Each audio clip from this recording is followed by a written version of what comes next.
So I think it's even tough. And maybe you're supposed to have a big crowd here today, and 100.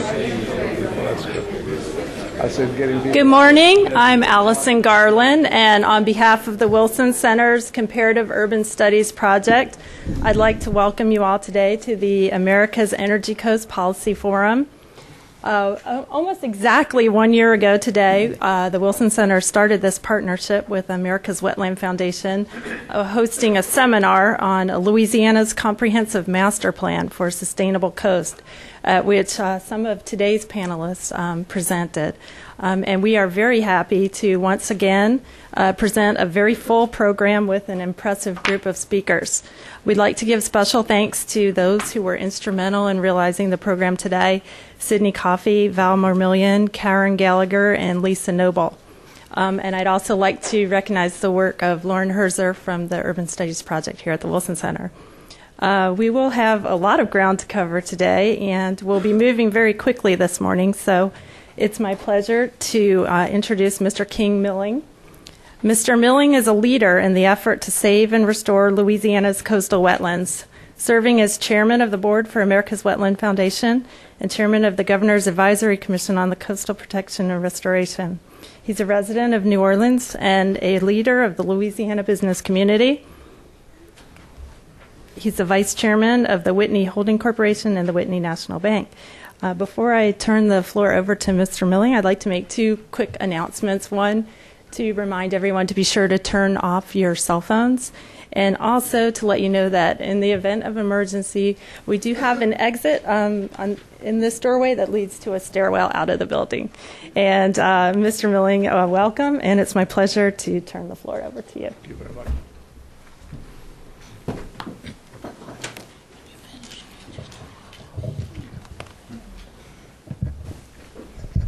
Thank you very much. It's delightful to be here this morning. First, I would like to thank our gracious host, the Woodrow Wilson International Center for Scholars. This has been reported the second time that we have enjoyed their hospitality, and I hope it will not be the last. I would also like to thank, if I may, Don Young and Ducks Unlimited for their steadfast support of our efforts to save not only coastal Louisiana, but the broader coastal reaches of America's energy coast: Texas, Louisiana, Mississippi, and Alabama. They helped to host last night's activities.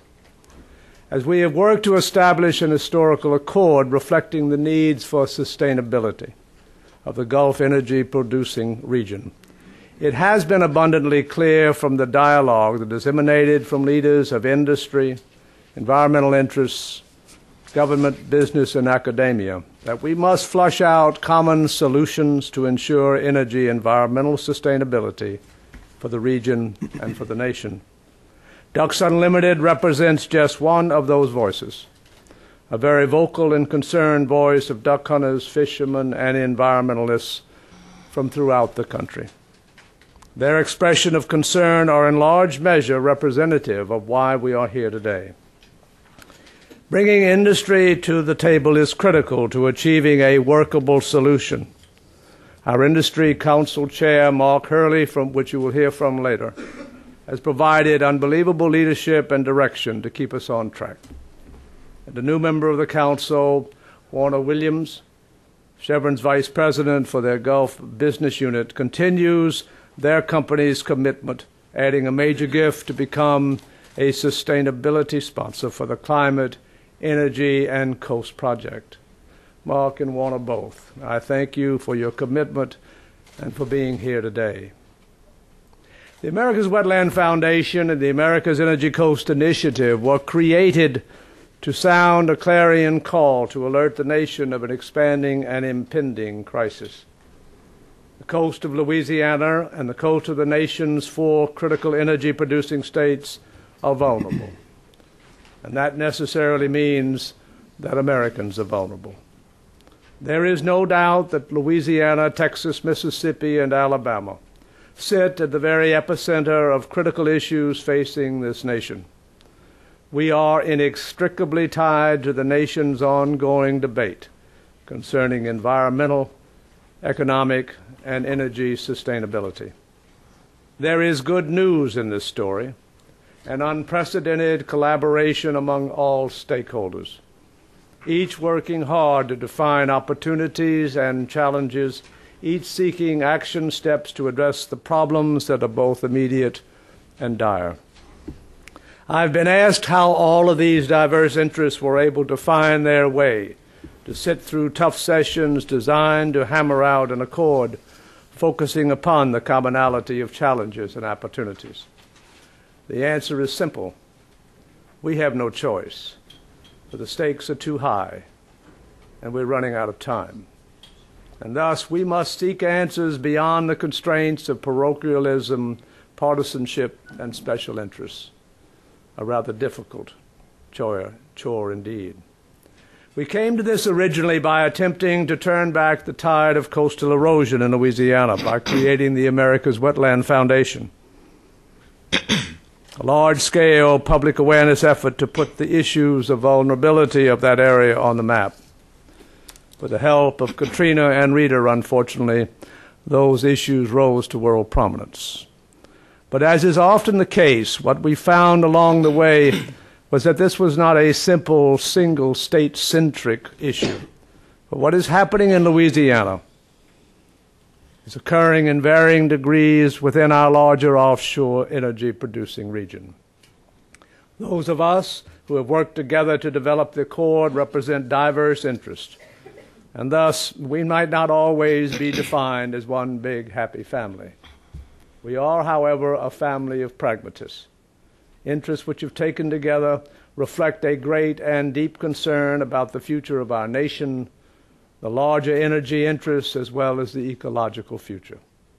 For it is abundantly clear, regardless of one's point of view, that America is irrevocably tied to petroleum production for decades, even as we aggressively pursue economically feasible energy alternatives. It is also abundantly clear that any debate concerning national energy security makes no sense whatsoever unless it includes the experienced voices from the very region that has borne both the responsibility and the burden of supplying the nation with a majority of its domestic offshore energy supply over decades. And finally, it is abundantly clear that this very region is the one that has, over time, attempted, sometimes not always successfully, to determine methods by which energy development, restoration of coastal ecosystems, and the maintenance of navigation routes all can work together for the benefit of the whole. And because of these commonalities of interest and the realization that individual leadership from the region is critical to solving our national problem, we are here today with a strong document representing recommendations for action. Understandably, as part of our work, we have had to bare our souls in order to establish the resourcefulness required to end up with a document focusing upon problem solving. Most importantly, however, our will to work together for the common good is a powerful statement that needs to be incorporated as this nation debates energy policy and its relationship to sustainability. We rightfully claim a seat at that table because we are the true partners in energy development, past, present, and future.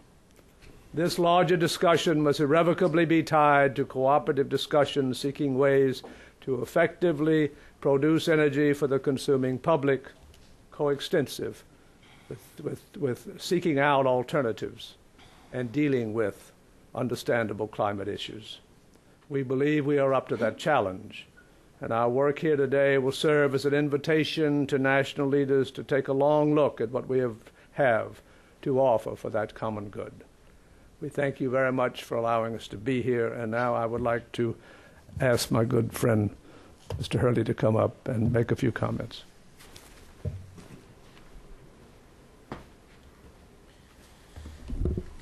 Well, thank you, King, and thank you, everyone, for being here and being part of the AEC Policy Forum. You know, from Shell's perspective, we feel this project is critical work, and we feel that way because this region is important to the employees who work for Shell. It's important to the communities where we do business. It's important to our customers. But I think mostly it's important to the energy infrastructure of the United States, and we get a reminder of that every time a big storm comes through the Gulf of Mexico, and you can see that the far-reaching impact that disruption to the energy infrastructure has in the United States. So the sustainability of this region is absolutely critical, and that's why we're a part of it. As a chair of the Industry Council, I can't tell you how proud I am of how far we've come in a year. And it was just 1 year ago that we started this process with a meeting in Baton Rouge. Came together for the first time. We talked about principles. We talked about guidelines under which this process would move forward. And so we're sitting here 1 year later with actions, very specific actions that we want to take as a group to improve the sustainability of the region. And I think everyone knows that by any measure, moving this kind of group along that fast is quite remarkable. So I'm very proud of this team. It has, as you can imagine, when you get such a diverse group of people together with very, very strong views, very capable people, we get in a room and we don't always agree on everything. And we've had colorful debate and exciting debate, but very necessary debate. And so there have been things from the outset that we have not agreed on. And in some cases, we have agreed to put those issues aside. But more importantly, there have been many, many things that we have agreed on. And I think we've been surprised by the number of things that we do feel aligned on. And so those have become the basis for the accord and the action plan that you'll see in the documentation and the presentations that you see today. And so we're quite proud to have found that common ground and to use that as the basis for moving forward. But I think aside from the specific actions that were taken, I think the most important thing that we have done is we have provided a forum where very diverse views can come together and have a safe debate. We've gotten out of our silos, we've gotten out of working these issues in the press, and we've put ourselves in one room and we have had open, safe debate about how we should move this process forward. And I think that is what's going to sustain us as we go into 2009 with this work. I want to recognize also some of the personal courage that our participants have demonstrated. This group is made up of extremely talented, capable people with very strong views on how on the sustainability of the region. And they have come into this forum and found ways to compromise, found ways to adjust their views. They have listened, they have advocated, and we have come out of this with something that we all feel that we can live with and something that will create progress. So this is an important day for us, and but it is just one step in what we think is going to be a very, very long journey. I think as important as the first year of this activity has been, the second year is going to be much, much more important. We've made a lot of progress, but we now have to really mobilize these action plans and put them in place this year, and that's what we look forward to. And from the industry perspective, we feel very good about the core of companies that we have involved in this, but as we get into 2009, we want to expand that list of companies, and so we look to putting high priority on that as we move forward. So without further ado, I'll turn it over to Val Marmillion, who has provided great leadership as well in this process. Thank you, Mark. And King, so you can enjoy the program without lights in your eyes, we'll invite you downstairs. That's the nicest thing that's happened yet. I can go down. And I'll ask, yes, sir. And I'll ask Sidney Coffey and Robert Twilley and Karen Gotro if they would join us here. This is going to be a rather informal session in that we have a number of people who have a lot to say, and we're going to try to ask everyone to do it in a short amount of time. And we also want to have feedback from the audience. My name is Val Marmillion. I work with the America's Wetland Foundation, and the folks who are joining us, Sidney Coffey, is going to talk about the national perspective of what has occurred over the last year, and also a state perspective, having served before being with the America's Wetland Foundation as the head of the Coastal Restoration Protection Authority for the state of Louisiana. Robert Twillity is a noted scientist from LSU.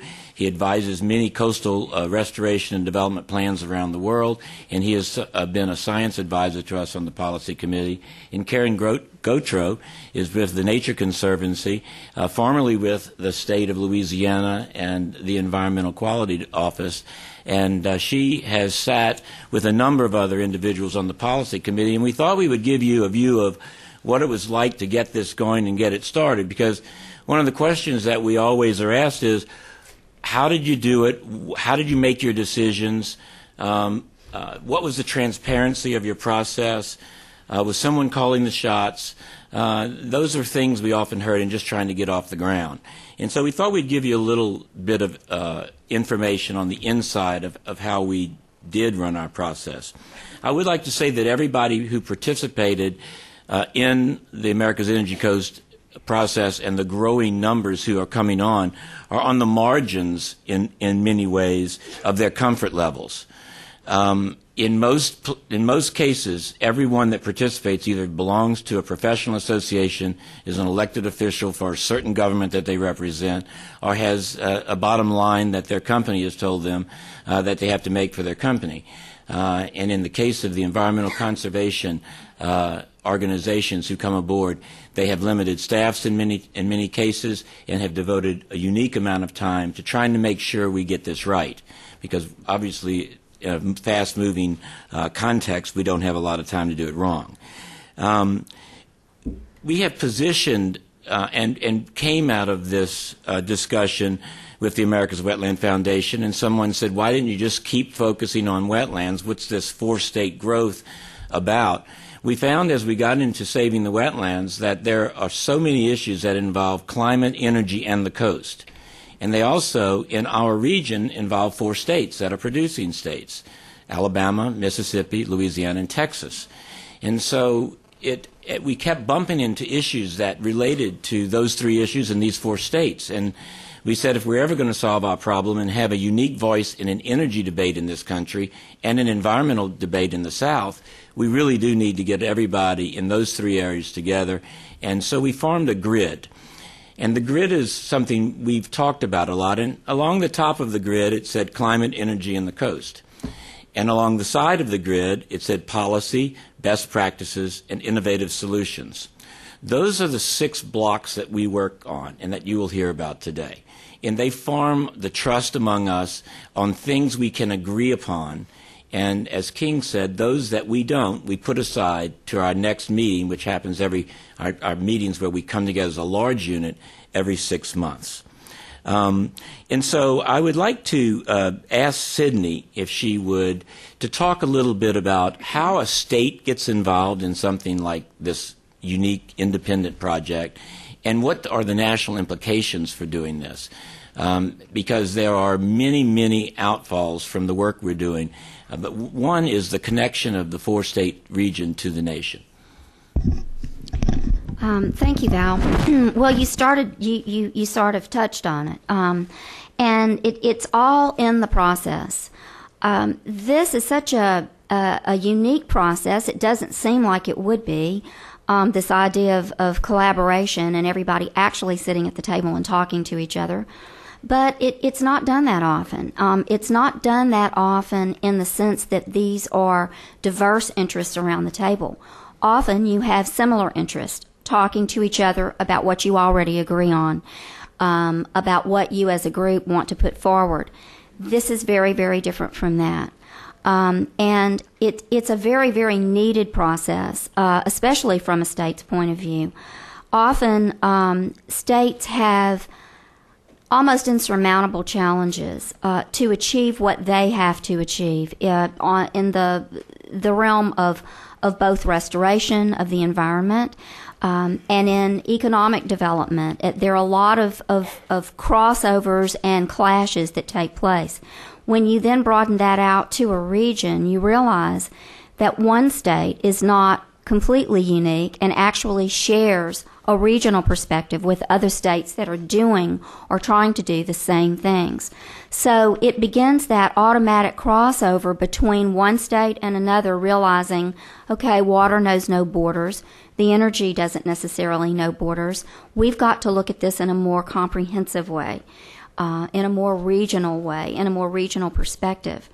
I think that the process that we're using, this model of collaboration, is one that can be used nationally. When we start talking about the national applications of this, can be used nationally in many areas, especially now, especially in the new administration.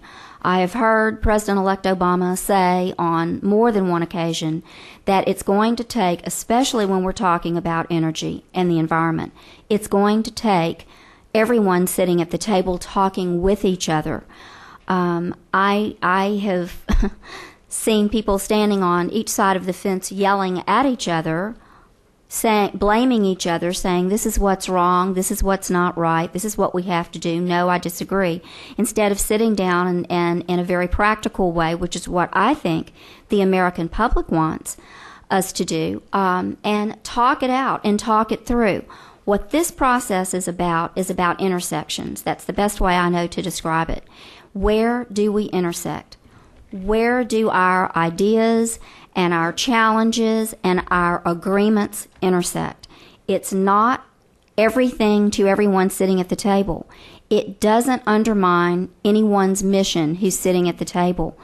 They have their own missions to go on, but it's where their mission can intersect with others and how we go forward and we actually make progress. I think that's going to be very important. Another national application, if you will, is this whole energy debate. It's very hollow. If you do not, it remains very hypothetical. If you do not look at where it's happening now, if you don't look at America's energy coast, every sustainability challenge you can think of, from the environmental side to the energy side to the economic side, habitat, fisheries, everything you can think of, navigation, infrastructure, it's all right there on America's energy coast. It's a microcosm, albeit a large one. It's a microcosm of what the nation is facing. When it comes to climate, we just happen, because of our geography and our geology, to be able to have the climate changes hit home first here. But every other coastline in this nation is going to be affected, just like we are. We just are lucky enough, or are unfortunate enough, to have to deal with it right now.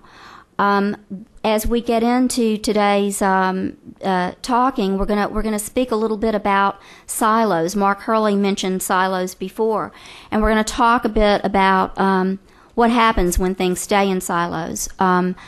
Part of what I think this process is doing is sort of breaking open that shell about a comprehensive way to look at things, about a different way possibly that Congress needs to look at some of these major issues, especially water resources, the prioritization, even when it comes to infrastructure, prioritization. That's a very hard, challenging thing for Congress to do. They represent very specific people, obviously.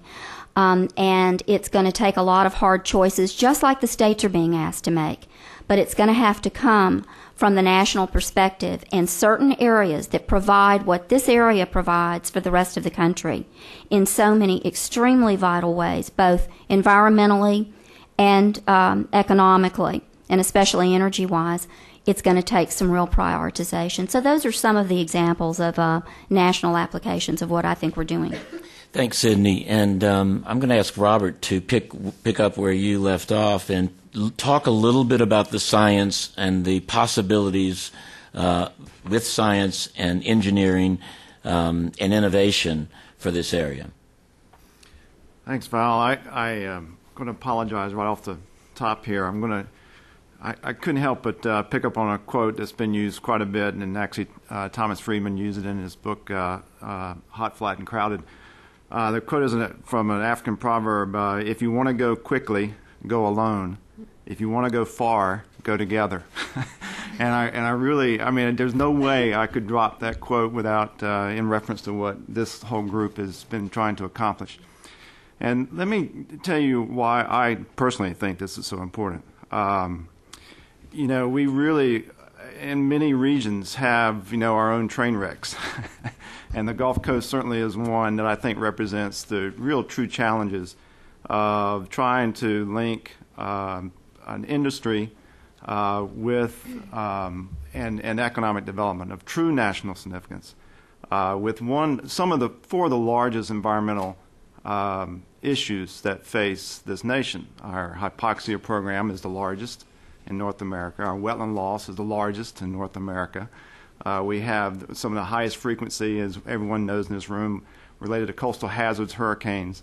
And, you know, we are dealing with issues of tremendous magnitude. And, you know, we can either sit back and as an institution, as a region, and ask for, you know, assistance, or we can get together our own innovative talents and pull together our own resources to many degrees voluntarily and actually solve these problems and provide solutions. And I will, I feel as a member in higher education, and there are several here with me, as that institution that comes to the table, along with industry and along with government, both federal, state, and parish and cities, of actually finding solutions that integrate all of our various priorities. Because I will tell you that even though the East Coast and West Coast are what you hear quite a bit about as far as that institutional capacity, that I will tell you the Gulf Coast will be, I think, and we are all here telling you that we are going to take on that responsibility of facing these challenges, solving these problems with our collective institutional capacity and building intellectual capacity to do it. And I will tell you that as we do that, I think we will pave the way for other regions that will face in the future what we're facing today.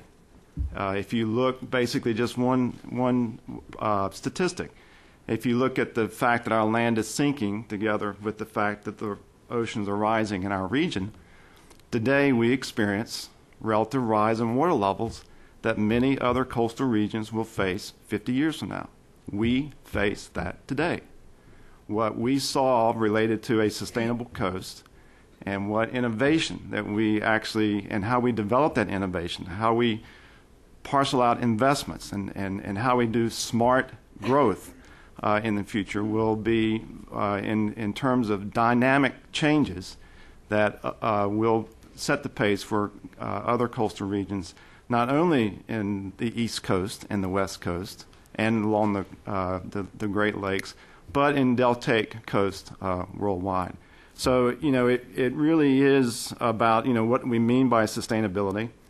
I think you define sustainability, you can define it as we have, of protecting community and environment.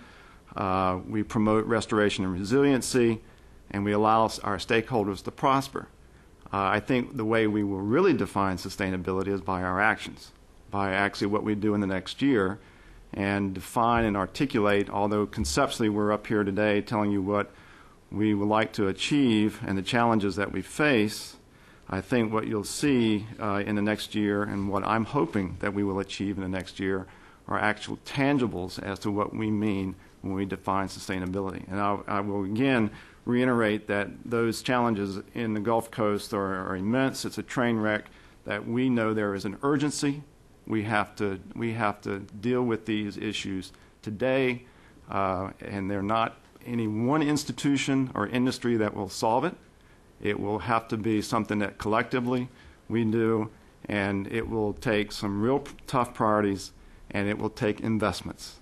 And how we, you know, again, place those investments to drive innovation and creative intellectual capital is really, I think, what I'm most enthusiastic about to see us incorporate into real specific agendas over the next year. Thanks, Robert. And one of the things that you note is something that we've had to face as we've tried to pull this together, and it's skepticism. There is just enormous skepticism in the nation, if not the world, about this region that we're talking about, built over attitudes developed over time about the way the place was run, about the way the place was nurtured and maintained. And part of our work together is talking about getting over that skepticism and moving and taking control of the destiny of this place that we've called America's Energy Coast. One of the strong voices at our table sectors has been the NGO sector. And Karen, I'd like to, since we've heard from the industry sector, hear what your experiences have been like and your colleagues from the NGO community. Okay, thank you, Val. As Val mentioned earlier, I'm with the Nature Conservancy, and I have co-chaired along with colleagues, especially Sandy Fury and Felicia Frederick, co-chaired the Domestic Energy Security Development Task Force, also known, as you can see why, as the Energy Task Force of America's Energy Coast. And you're also going to hear a little bit later from Becky Carter, also of Nature Conservancy, who serves on the policy committee. And one thing I'd like to point out, just as there are many voices throughout this effort, I think it's worth taking a minute to mention the NGOs. It's not just quite a bit of a presence of environmental and conservation organizations, but also some NGOs that have other interests. And I just thought it would be worth a quick read of the list. Ducks Unlimited, of course, our host last night, National Wildlife Federation, Environmental Defense, National Audubon Society, Pew Center for Global Climate Change, Coalition to Restore Coastal Louisiana, Coastal Conservation Association, Coast Guardians from the America's Wetlands Foundation, which is also an NGO, Restore Retreat, LA1 Coalition, National Rifle Association, and Women of the Storm. So among our NGOs, I think you see the opportunity for a breadth of perspectives, and we have certainly enjoyed that. TNC works around the world to protect lands and waters, important lands and waters for nature and people, and I think that nature and people link has long been recognized on the Gulf Coast. We need a healthy ecosystem platform for many of the activities, for our communities, for business and industry, just for our lifestyle, our cultural values that we appreciate so much. And I think that's one of the draws for the NGO community. Certainly, we understand these linkages and also want to make sure we're part of doing whatever's needed to help realize sustainability in this very important region, not only to the region but to the nation, as we've recognized. One of the things I think NGOs bring to the table, there are, for example, in TNC is a very science-based, consensus-based organization that can offer those resources. Others have expertise on the Hill and through policy initiatives. Others have contacts in communities, and not only communities locally, but throughout the world. And all of these are things that the NGO community can bring to the table. I think what NGOs get from America's Energy Coast is the opportunity to leverage our resources. As it's almost going to be a repetition of what everyone has said, but certainly we need the full spectrum of participation locally, at a state level, and nationally to be able to both identify. I don't think we we know a lot of the challenges before us, but they are so complex, I think, to understand those complexities. And now we're getting ready to move toward addressing the challenges we've identified. And frankly, I think for the NGOs, this is going to be an exciting phase in terms of particular projects eventually emerging from the framework for action, which, as Val mentioned, we're on a pretty fast schedule, so we hope to see those emerging in the near future. But it's been a very rewarding exercise. I'll mention, as everyone else has, TNC, like the other NGOs, has its own mission, plans to go forward in some areas, not exactly in the same way that AEC has led them out, and that's fine. But I think what's so important that you see before you is a consensus of things we can all work towards. And I want to emphasize this is not lowest common denominator planning. This is really an opportunity for progress on these fronts that I'm very excited to be a part of, and I'm in discussions with our other NGO participants. I know they are too. Thank you. Let's get to a little bit of this action framework, the reason we're here. Probably one other piece of disclosure was that there was not ever a vote taken on anything that you will see. We operated by consensus, and if you didn't want anything to remain on the table, you could pull it off. but you had to be willing to come and work with your colleagues to do it. And things were changed and moved around. But what you see is a true consensus project over a 12-month period. This is a description of the initiative, and basically it tells you that it involves all of these groups. It's involving 4 states. It has everyone's wordsmithing in it. That's why it's so long. And but this was our comfort level in a way of describing what we're doing. And we also have a disclaimer that nothing that we do here undermines any of our participants in their mission statements. And so we felt that it was very important to keep folks at the table in a consensus mode, that they not be felt that they were undermining their missions as they were coming to sit at the table and making decisions. And so this disclaimer was set out to do that. And the goal really was to serve as a platform for identifying innovative solutions to complex challenges. And this is a forum, and it's either a physical forum of this type or a broader forum where we talk about environmental, economic, and social issues and the critical actions that we need. And I will say that if you're expecting this to be like another study group that will issue a report, those days are gone with us. We are on 6-month action items where we release them and do them because we really feel, and this may be an unfair criticism, that the talk about sustainability in the nation and worldwide has been too abstract, and that we needed to really put our claws in the ground with some real actions, and that would begin to define sustainability in the region. And secondly, as an agent of change to manage risk and reduce vulnerabilities. The vulnerabilities are large and wide, and you'll hear about those as we get along with our reporting.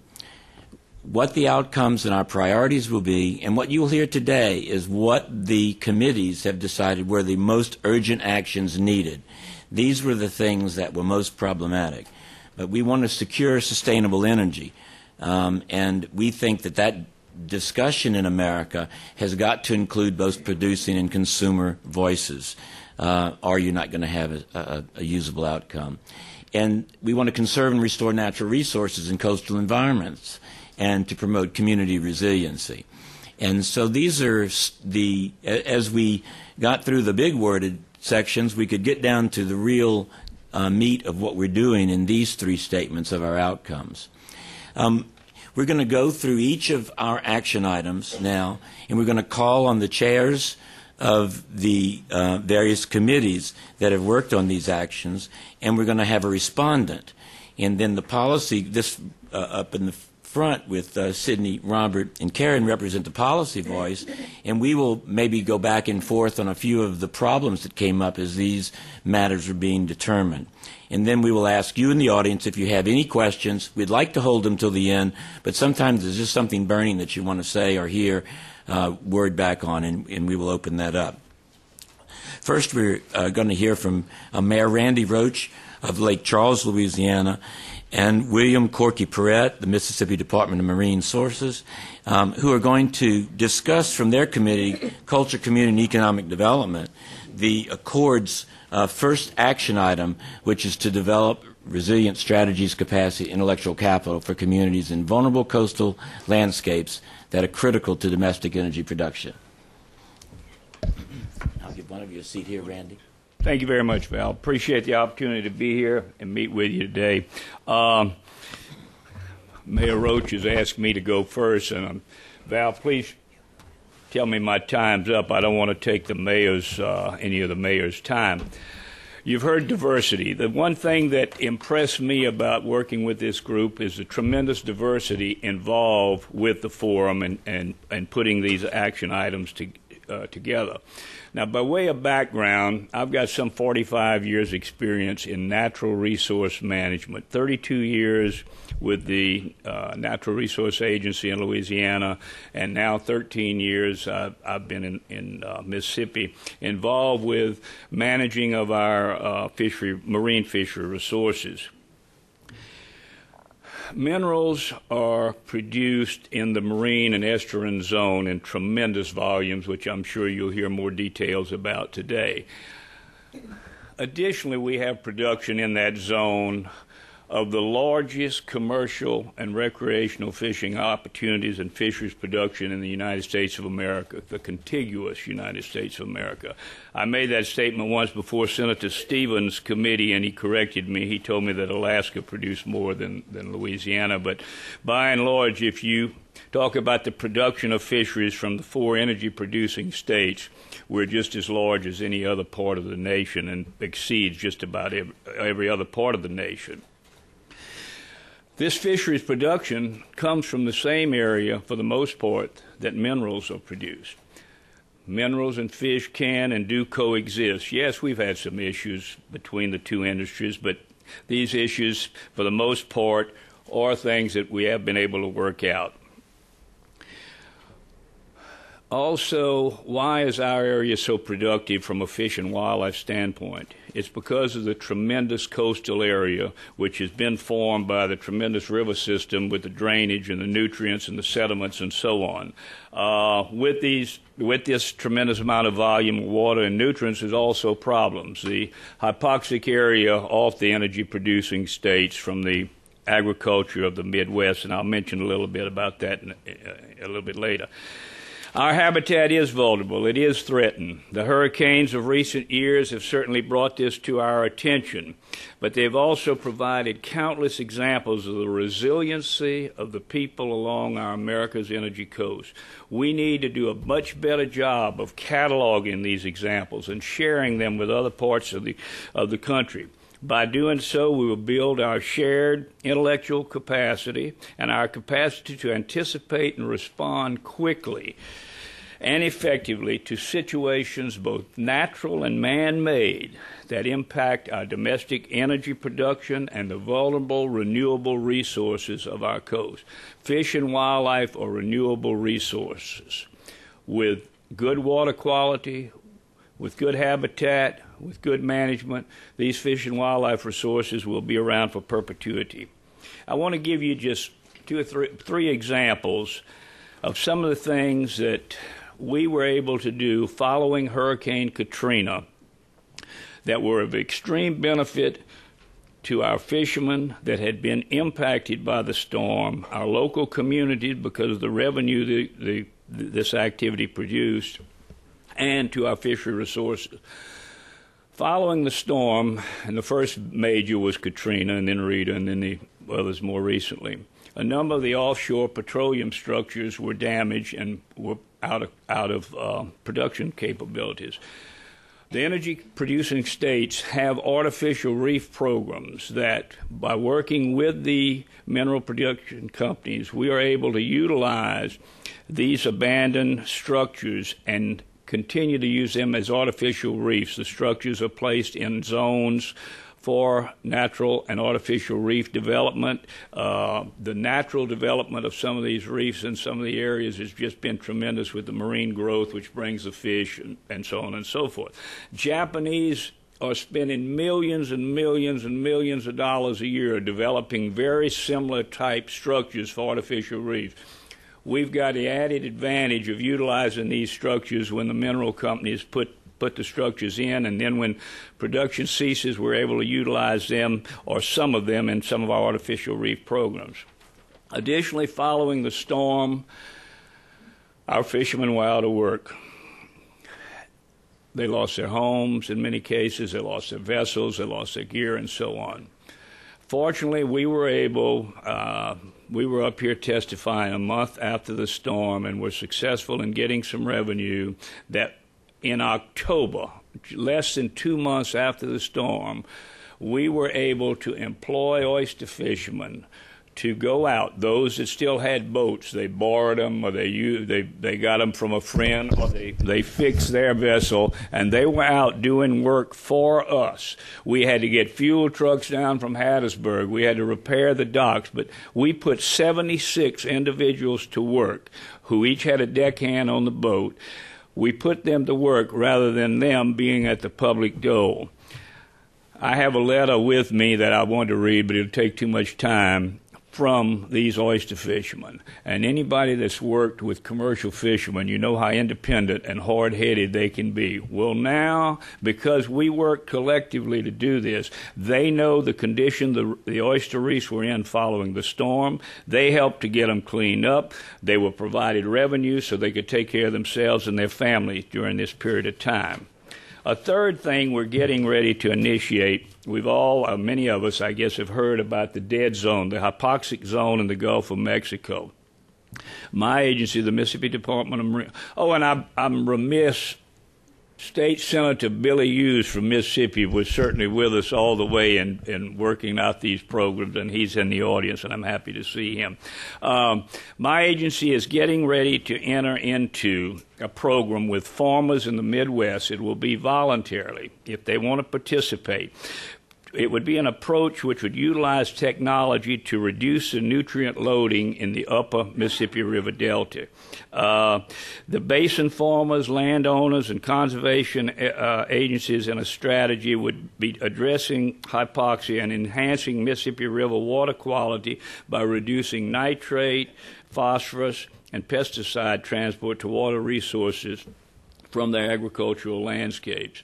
If they voluntarily want to participate in the program, basically they would be involved with having green areas, marsh areas where the runoff from some of their farms would be held in these areas. They could recycle it, use it again to fertilize the farms, and in so doing help to reduce the tremendous load of phosphorus and nitrates that are coming down the river system.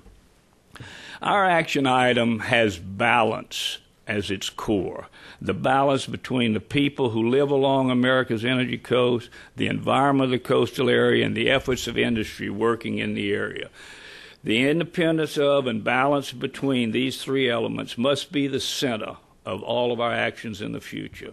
People who live along the coast have chosen to live there because of the quality of life of coastal living provides.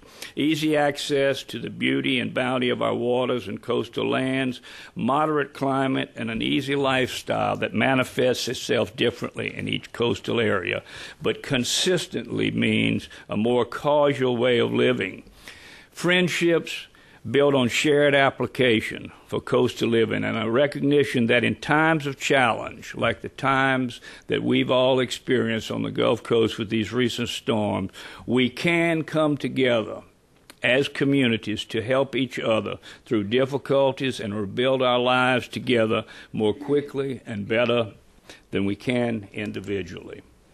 The coastal environment is indeed fragile, but it's also very, very resilient and able to recover from natural and man-made disasters. We observe this firsthand, the power of nature and the destruction caused by each of these major storms. We recall impacts Katrina, Rita, Wilma, Gustav, and Ike. These are not the only storms we've experienced, and they won't be the last. Following each storm, we can also draw inspiration from the way that nature heals itself, and we can help to be a part of speeding that healing through our actions. Working cooperatively, these actions will make a much louder sound and will produce much greater results. The energy industry has been essential to our coast as well, providing significant employment as well as vital revenue to each state that has developed energy resources along its coast.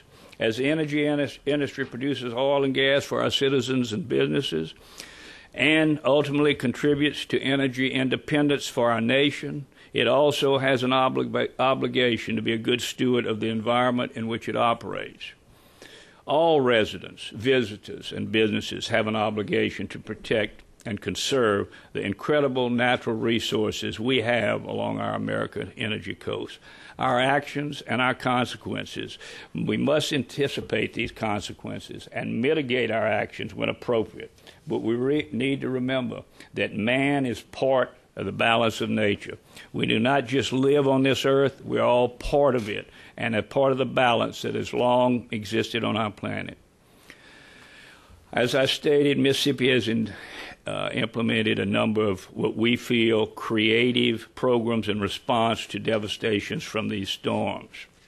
Sometimes we learn about creative strategies and programs in other areas, but we don't learn about them through any organized effort to share what we know about both successful and unsuccessful efforts. By formally establishing ways to share both our successes and our failures, we build a valuable knowledge base and increase our organized capacity to anticipate and respond to both disasters that are natural and man-made, as well as opportunities for the future. And again, I apologize for Mayor Roach for taking too much of his time. Thank you very much.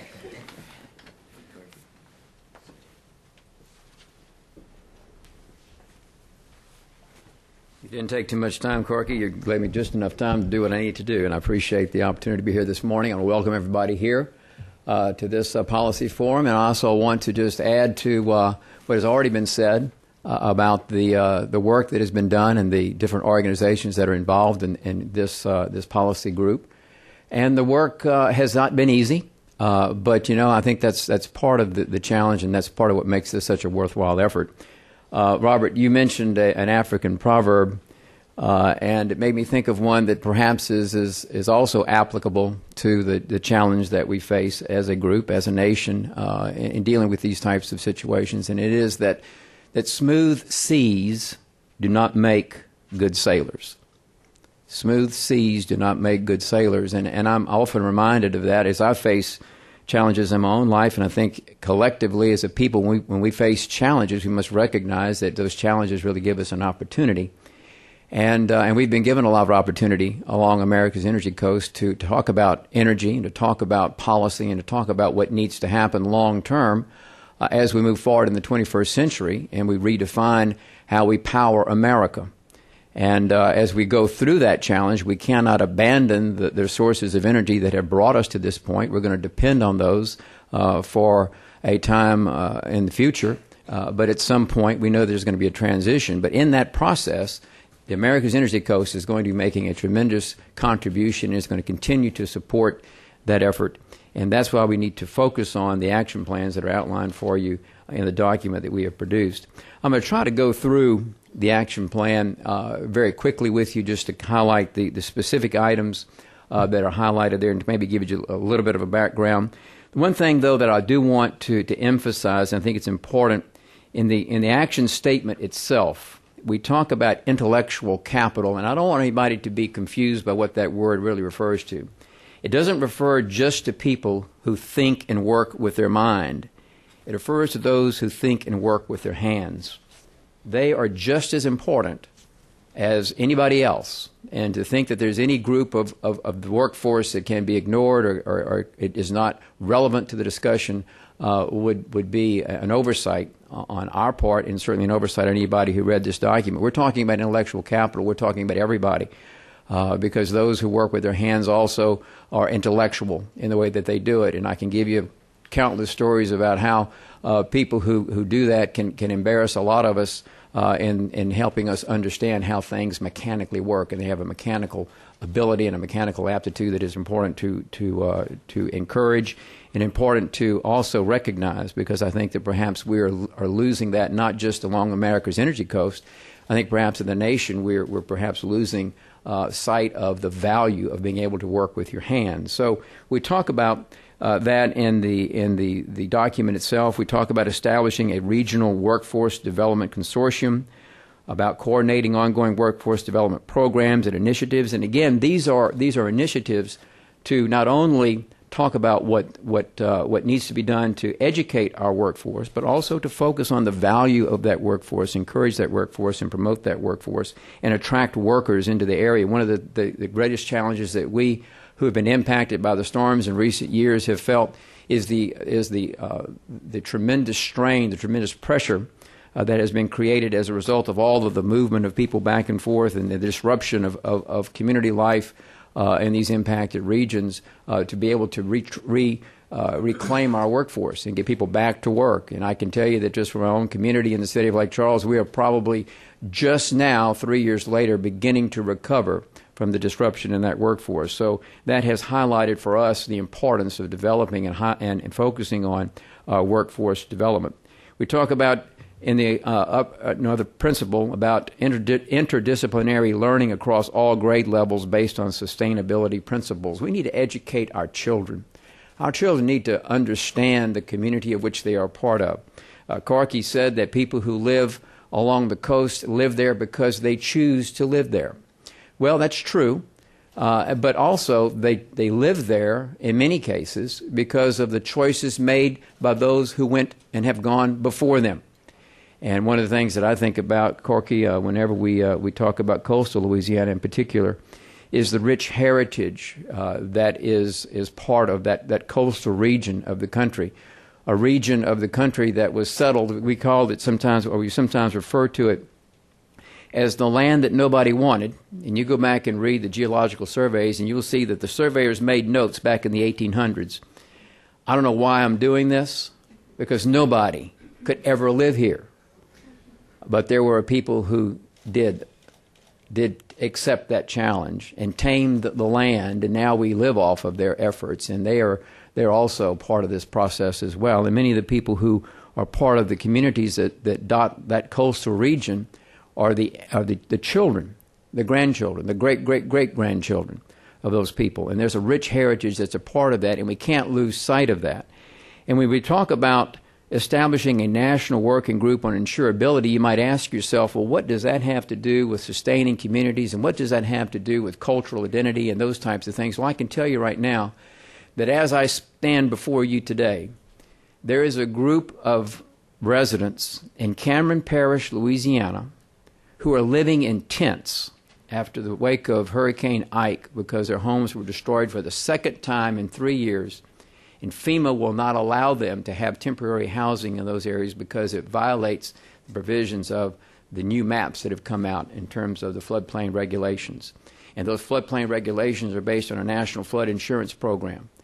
And if we're going to have a sustainable coast, we're going to have a coast that can provide insurance and that can provide an opportunity for communities to rebuild and recover.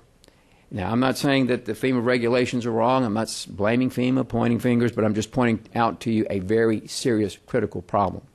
And people in America, particularly people living along America's energy coast, are having to live in tents. It suggests that there is a serious challenge that we have to deal with, and part of that challenge is insurability.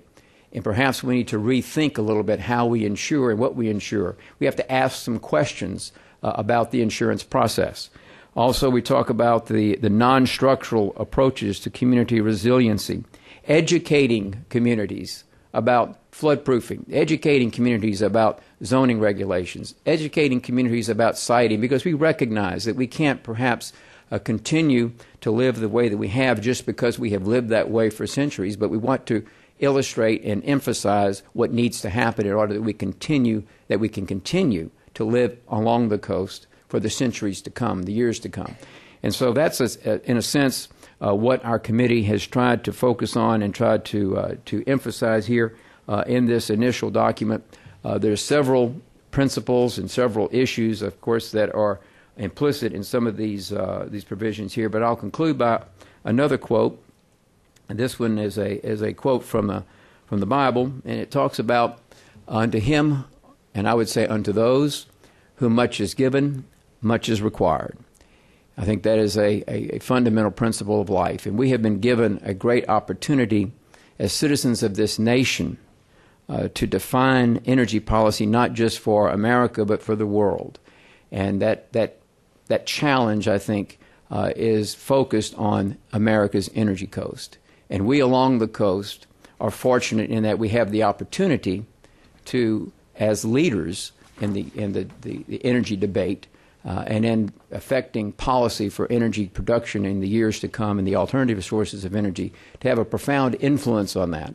And so I'm very appreciative of the work that has been done, and I think that is part of what is reflected in the entire document, and in particular under Action 1, as we try to focus on the communities that are essential to enable that production and that policy to take place. Thank you both. And I will ask, as you depart, for Robert to respond quickly And if we could ask Sandy Fury, and Karen is already up here, if Sandy could join us for our next discussion. And this one took a little bit longer because it's about people. And so many plans are made without people in the balance. And so we appreciate all of the discussions and how we include people into this big energy debate. Robert? I want to three things, and these will come up throughout all these accords.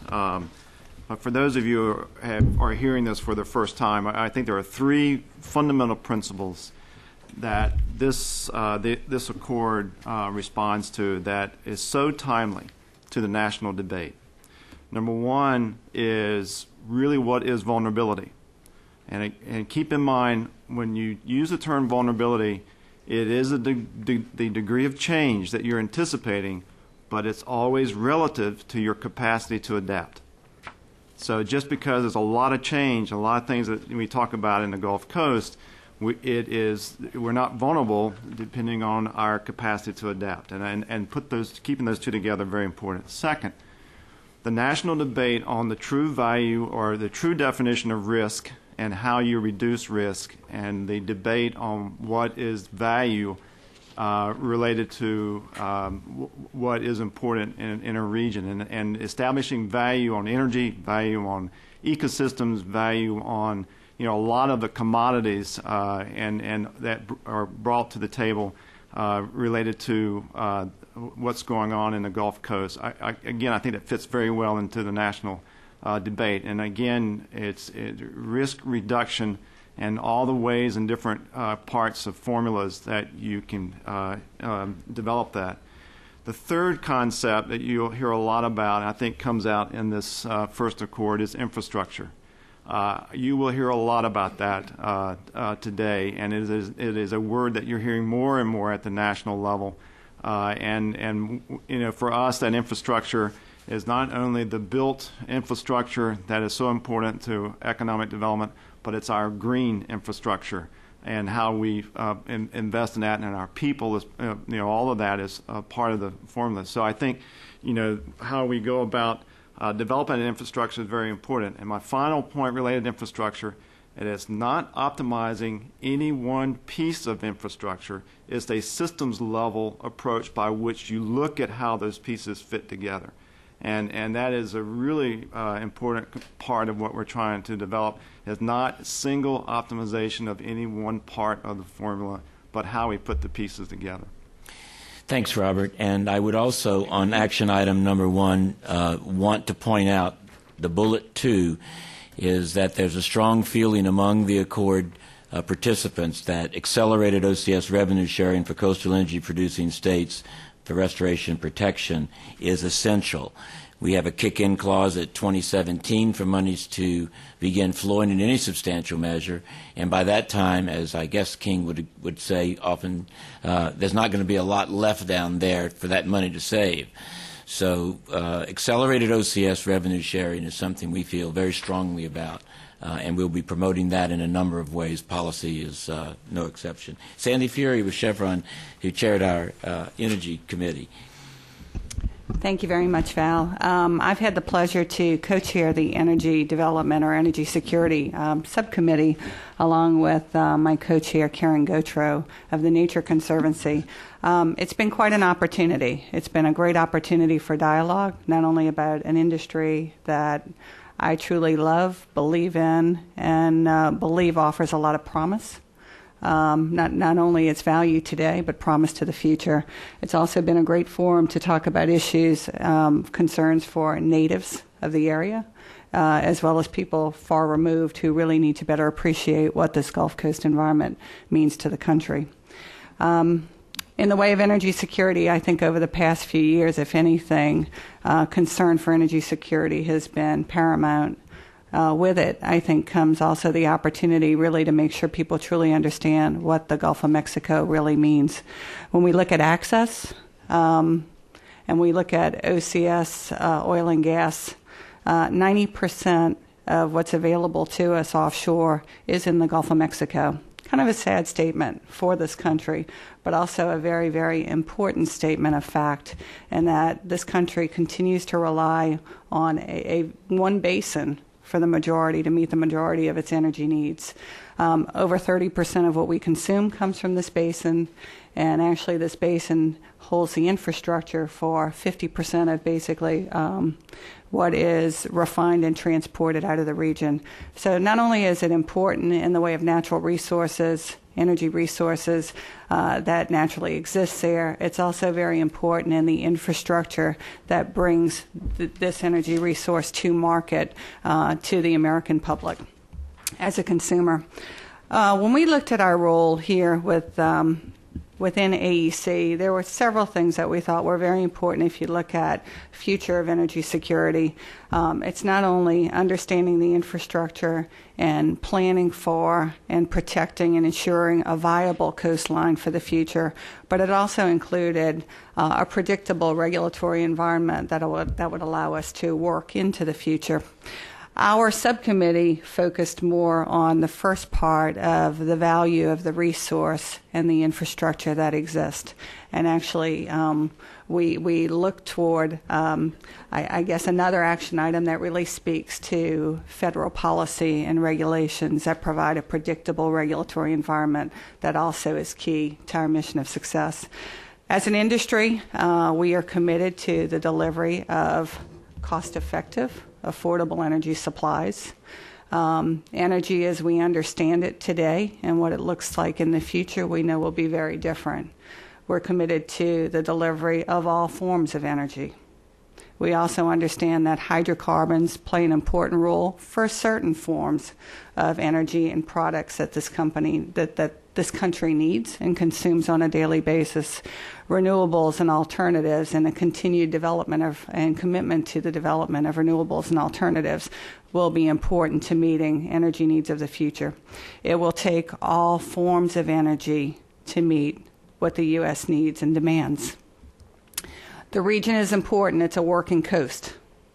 It's a working coast that is subject to very significant challenges. As an industry, the past few years have really highlighted the significance of the challenges. It also, at the same time, I think, has highlighted and brought to bear how well this industry does perform when it needs to step up and perform. We've looked very hard at the performance of our infrastructure, the performance of our infrastructure and the reliability of our infrastructure, and we continue to work toward improving its reliability and its performance. Understanding the exposure in this coastal area, planning for the future, and improving the robustness will be key to our mission and our performance into the future. When we look at energy development in the Gulf of Mexico, there's a big part of it that's associated with oil and gas or conventional development. It will always be there. We continue to invest in technology that allows us to deliver and capture more of the energy in place, and we'll continue to do that.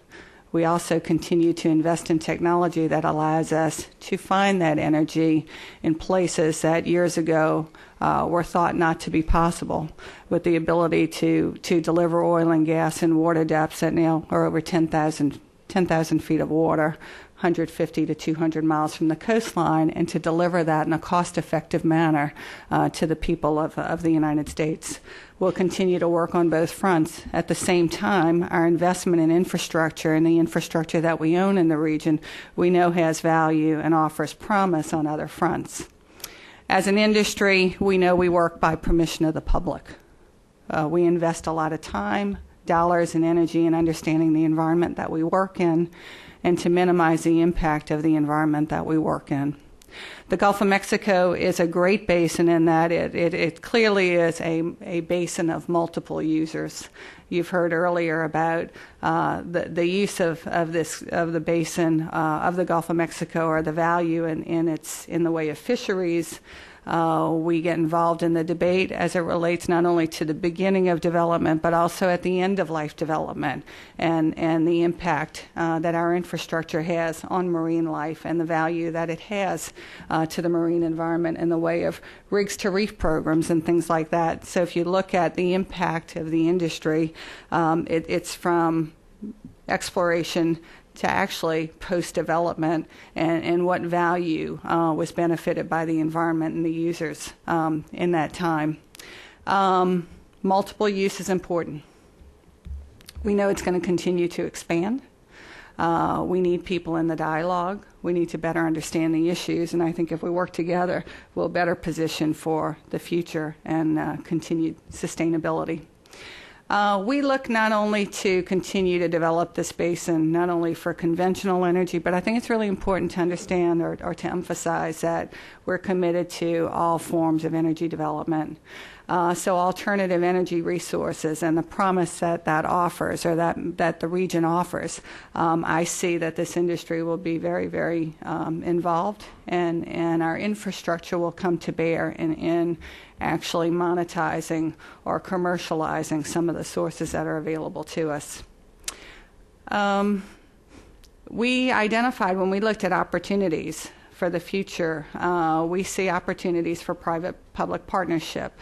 Again, as we have pressure and concern for environmental issues, and we look at the infrastructure in the area, it brings to bear what the opportunities for collaboration could bring in the way of recapturing CO2. Could it be a tool not only for improved environmental quality, but also improved energy recovery? So advancements in technology for improving energy recovery, as well as delivering future or alternative fuels, is key. We see opportunities to promote investments, to be able to prove the viability and the usability of infrastructure to help aid in energy recovery in the region from what it is today to what it could be into the future. Some of that will require the defining markets, understanding the barriers, overcoming the obstacles. Clearly, alternative energy and renewable energy, it needs to be cost effective.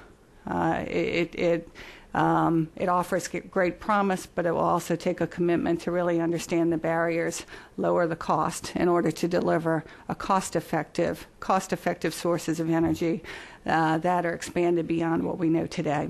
So much of the focus of the subcommittee has not only been on energy development as we understand it today, but the promise that the region holds for the future.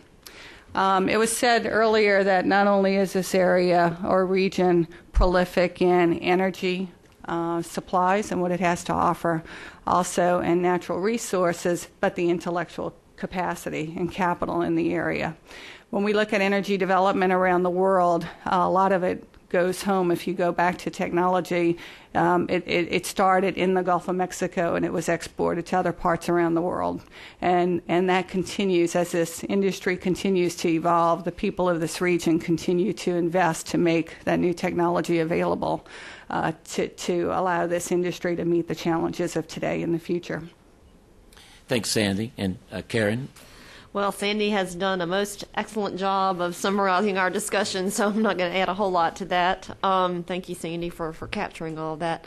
One thing that I think has been very interesting and helpful to me is that Sandy actually suggested having an educational component of our task force meetings, and I think that even among the business and industry members, and certainly to myself from TNC's perspective and a former state perspective, that's one of the real opportunities for these forums. I found out about synergistic possibilities for energy. For example, just simple concepts that most of you are familiar with that really offer some potential, like capturing waste heat.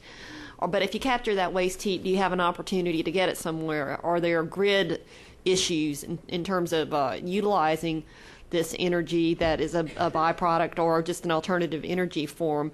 So I do see the value, and I was very excited about listing specific potential projects that we could work for, and I think these are the kinds of tangibles and that knowledge transfer that the AEC brings real value to the whole Energy Coast situation. I think, as Sandy mentioned, it positions us well to take advantage of technologies we're familiar with, move into the future, and just continue to be the energy source for the country, while at the same time making great strides for the environmental conservation challenge towards solving them that we really want to accomplish. So I think that was an excellent summary. Thank you, Sandy.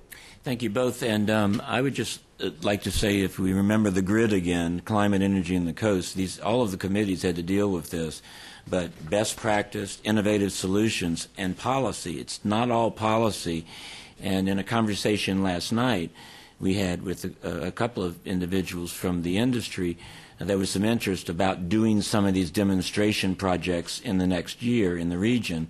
And I think that is what this set of action recommendations will go toward, particularly in that reuse, byproducts, ways in which we can not have as much carbon load in an area, but have more energy possibly. So we look forward. It's going to be an interesting time.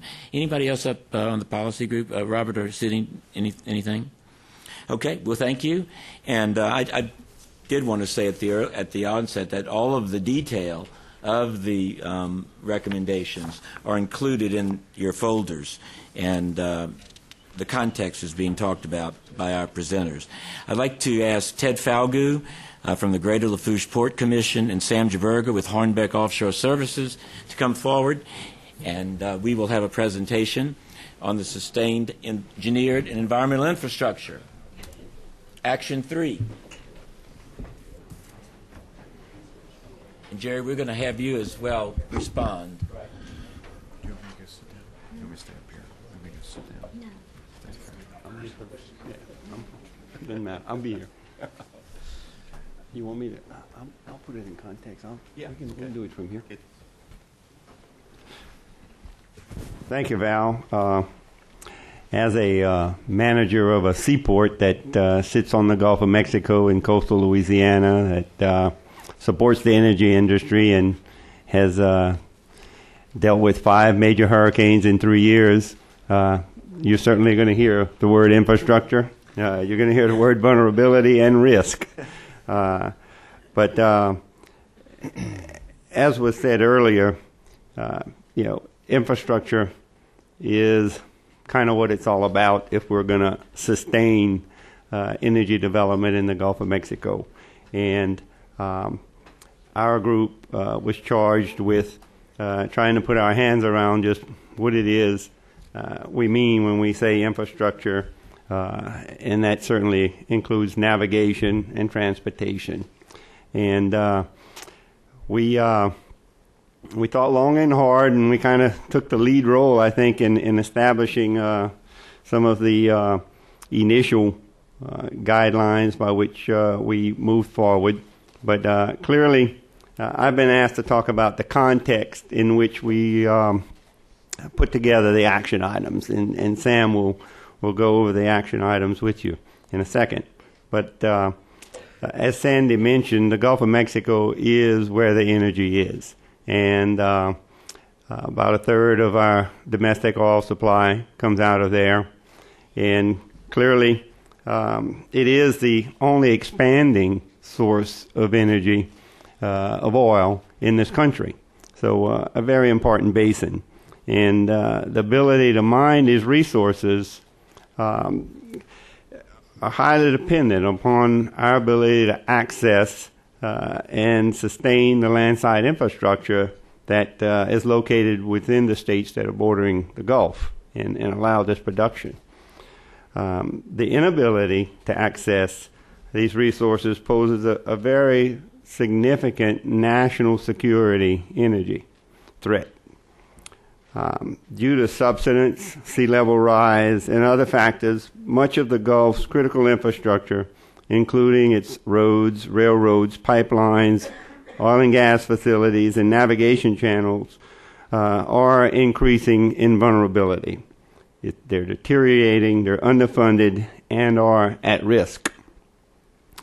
The Gulf coastal areas are suffering from a dramatic conversion of land to water, which leads to a reduction in the protection from flooding, exacerbates siltation of channels, bank erosion causes higher wave energy, impacting navigation and adjacent lands, and compromises pipeline integrity. And you're going to hear more and more about that as these forces work on coastal, on the Gulf.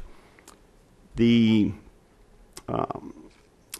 recent hurricanes demonstrated the critical role that existing transportation infrastructure plays in the safe evacuation of people in the event of these man-made and natural disasters, but as well as the timely access in recovery.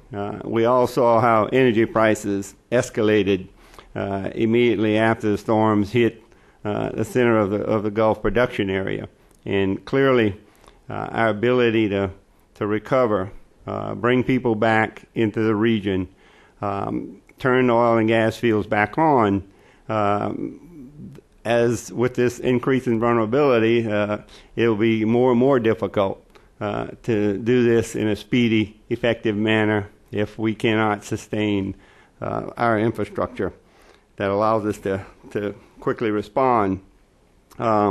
Additionally, the public, I believe, is largely unaware of the environmental, safety, and efficiency advantages of waterway transportation in the U.S., and that the dredging of our ports and waterways are largely underfunded, inadequate to support increasing demands of domestic and international waterborne commerce, as well as our future energy needs.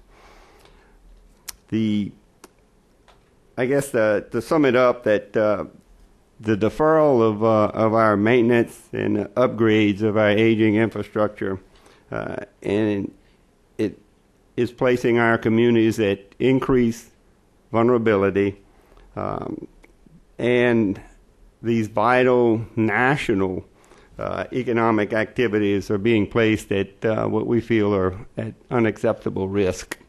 And with this context, we put together some action items that I believe will work towards, and again, these are going to take a lot of work to help in develop them, and they'll change, but Sam will give us the action items that we felt were necessary to sustain our infrastructure on the coast. Sam?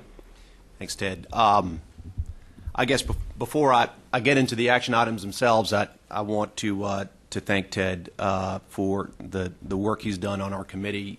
There's probably nobody in the world that understands the subject of energy and the coast and climate better than this gentleman sitting to my left. He has been on the front lines of the growth of deep water exploration stemming from the Gulf of Mexico, and has seen firsthand how crucial proper investment in our infrastructure is. For those of you in the room, and many of us are from the industry. I'm from the service industry, so my company supports offshore drilling, but many of you in the room perhaps are not as familiar with what we do and how things work on the energy coast in a concrete way. If you haven't had the opportunity to come to our region, please, and you're interested in this from a policy standpoint, or writing about it, or whatever wherever your interests may lie, please come to the area. Contact Sydney and have her set up some visits for you to come see firsthand, because it's difficult to get your mind around what it is that we're talking about if you haven't experienced it firsthand. I guess the crucial thing about infrastructure is that this is both energy and a coast. It's two things. And infrastructure is really where the rubber meets the road, because as a company that owns and operates vessels, which is what we do, we cannot get offshore to the energy without being able to move our crews along a roadway to get them to a port facility. We can't launch our vessels from the air. We have to have a place alongside the land, port facility with proper dredging, with proper facilities, in order to move all of our equipment in and out and be able to get offshore in a safe manner. So the problem of infrastructure is ultimately a problem of money. You know, it's the kind of money that needs to be spent in order to make the energy coast work. What our committee, as the action items I think endeavored to do was to focus on low-hanging fruit. Let's not try to seek things that are pie in the sky or unachievable. Let's find out what the infrastructure needs are of the area in concrete terms and inventory them. Let's find out what projects have been authorized. What has Congress in its wisdom already said, yeah, this is something that we want to do. And then let's go after funding for those projects. We're in a unique moment in our nation's history. We have a new president, a president that has recently indicated that he's going to spend a tremendous amount of money on infrastructure. I don't think that you can spend that kind of money and ignore this region.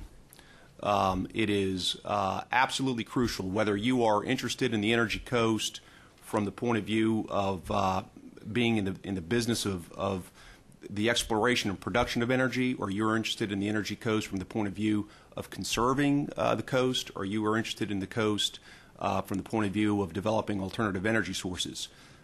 Infrastructure is needed for all three of those. You can't do any of it without it.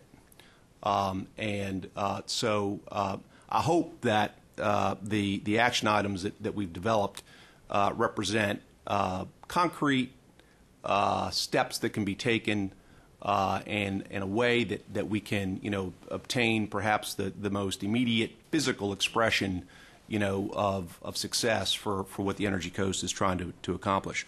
I do want to just kind of make an observation about, what is an energy coast, and to me it's something that this is not the only energy coast in the world, certainly. There are others. Norway has an energy coast. Scotland has an energy coast. The Netherlands has an energy coast. And they have all done it and developed their energy coasts in smart, sustainable ways that have created a way of life and a lifestyle and an economy for the people that live there that has been very rich and rewarding. We in the Gulf Coast area have all of the same attributes, perhaps even more because of the abundance of mineral resources that we have, and we have the ability through investment in infrastructure to, as the mayor pointed out, to create tremendous jobs for individuals, not only in engineering but also in the ability to build the infrastructure and then operate the assets that need to be operated in order to pursue the reward and demands of energy. We employ about 1,200 people in the Energy Coast. These are all people that have lived there for generations. They hunt and fish and kayak and in this area, and they love where they live, and that's where they want to be. An Energy Coast is a very cultural thing, and it springs from ours sprung from the fishing, native fishing industry that we had, and then it developed into an offshore energy industry. But it's basically the same skills. We're losing those skills. We're losing the intellectual capital that is necessary to get us to the next level. And I think that a crucial component of infrastructure is intellectual infrastructure, and we can't do one without the other. We're going to need both. We're going to need new engineering and new ways of fabricating and making things. So I hope you have an opportunity to review in detail here the items on action item number 3, and we'll be happy to take questions later when we do that. I had one just point before we asked Jerry to come up.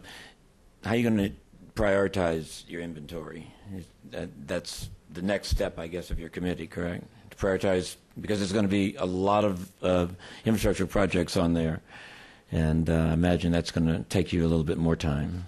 So thank you for the service you're about to provide. I was going to give you that job, Val. Gary Galloway is going to respond from the University of Maryland, and noted for many things, for us, an expert in all that we're talking about today. Thank you, Val. I'm a Terrapin, so that gives me a southern flavor. But I was born in Mobile, worked in Mississippi, worked in Louisiana, and on the Mississippi River Commission, so I feel a part of what we're talking about today. And I want to thank Ted and Sam for their remarks because they really pinpointed the issue. Everybody's been quoting, I'll quote a philosopher, Rodney Dangerfield, said, "I just don't get no respect." And that's the problem with infrastructure. It's out of sight and out of mind. But when you look back on history, no nation has ever developed without a sound infrastructure. You don't have the energy coast of the Netherlands because they were wishy-washy about it. They have it because it's a national commitment to protect that valuable resource. And that's what we have here. The American Society of Civil Engineers over the last 10 years has been talking time and time again, issuing biennial reports saying that we're grading our infrastructure at a level of D or D minus. And our coastal infrastructure certainly fits in that area. We have a precious resource that our forefathers brought to the area, developed over time, and we've neglected it. And that's been pointed out. And so what you've seen today in each of the presentations, and you'll see more, is the need to move ahead with regaining where we were and moving ahead for the future with our infrastructure. Katrina was a wake-up call because it told us that we had clearly inadequate maintenance of many parts of our infrastructure, the physical infrastructure. But it was also a tremendous wake-up call to recognize the second words up there, the idea of a natural infrastructure, the green infrastructure. Who would have thought that after this we'd go back and say, if we'd only taken care of the wetlands, if when 40 years ago people began to say the wetlands are deteriorating, we're losing something, we could do something about protecting our infrastructure by worrying about the natural infrastructure, the wetlands, the estuaries. And it's the same thing around the country, not only here.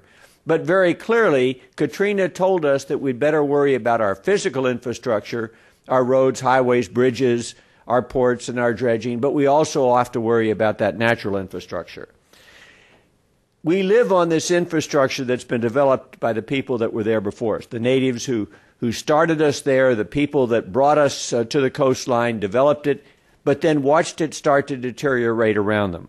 So the challenge for us as we move forward, as I see it and what you've just heard, is to convince people of the necessity to take the vision that is being scoped here, a vision that is practical in the sense it's got actions for tomorrow, but a vision that is visionary in the sense that it's putting together in a synergistic systems approach to dealing with the coastline. We're not just dealing with one port or one place. We're looking at the system for coastal Louisiana, Mississippi, Alabama, and Texas as a whole. And we need then, I would argue, to put our priorities on this particular effort. As the stimulus packages move forward, as people begin to look at what do we do about coastal Louisiana and Texas and Mississippi and Alabama, they recognize that it's a national issue, not just a local issue, and it needs the priority, the funding that is necessary to carry out these projects. The America's Energy Coast effort is anomalous. There are not many places in this country where people are banded together to deal with something as critical as the issues we've seen today, and especially the infrastructure issues. So I think I would compliment our committee chairs, Ted and Sam, for what they've done in terms of highlighting the issues of infrastructure, and say the next step is the toughest one, to get people to recognize, put the priorities on this, and have this done. Because clearly we can only go up if we worry about our infrastructure and take care of it. But thank you for what you're doing. Thanks. Jerry, while we have you all here, is the way you tell the American public this to issue the litany of horrors that come if they don't? I mean, how do we engage people better in the debate? Well, we've talked several times this morning about being informed and educating the people. And part of the process of the America's Energy process is to tell people what is the horror story, what they need to do, and how we've let some of these things slip through our fingers, and do we want that to continue? Fortunately, we see a resurgence of interest in infrastructure. I've never heard infrastructure used so much as I have in the last 3 weeks. And perhaps we've actually got governors and senior politicians that talk about levees and restoration of the coast. And those are the things that make the difference. But it's coming from the education that's being put forth by people like the AEC. Yeah. Well, thanks. Any other comments up here before we move to our next group? We're going to talk about, thanks very much. Yeah. We're going to talk about conservation and restoration of the estuarine marine habitat in action number 4. And Gary Serio with Entergy is going to be our presenter, and Don Young with Ducks Unlimited will be our responder.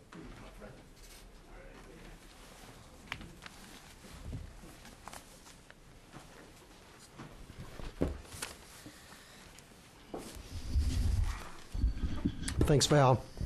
I kind of feel like a free agent this morning, and I guess I want to offer my services because I'm with Entergy Corporation, and we just talked about infrastructure. And if you saw any of the damage to the high voltage lines and the flooded power plants we had after the hurricanes we had in 2005 and 2008, it seemed like I need to be working over in infrastructure. And then Anna from the Pew Center is going to talk about climate change next, and I spend 50% of my time working with our CEO on what we're going to do about climate change. So I think somewhere in between that, that's where I am right now. But Don Young and myself today, we're going to talk about another imperative that we have for you. And I wanted to say that as we went through it, it was a real pleasure for Entergy to co-chair the Ecosystems Vulnerability Task Force with the National Wildlife Federation. It was indeed an honor. We had, as you've talked about before, we were blessed to have some just outstanding diversified representatives from academia, from industry, from governmental agencies, and from NGOs.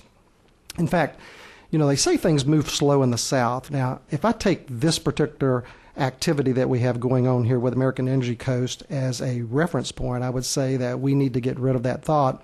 About 10 years ago, when I handled environmental health and safety affairs for an aerospace company out in California, the state of California put together what they call an environmental dialogue forum, and what they wanted to bring is a diverse group, similar to what we have in this group, to talk about how we could improve the sustainability and the stewardship of environmental within the state of California.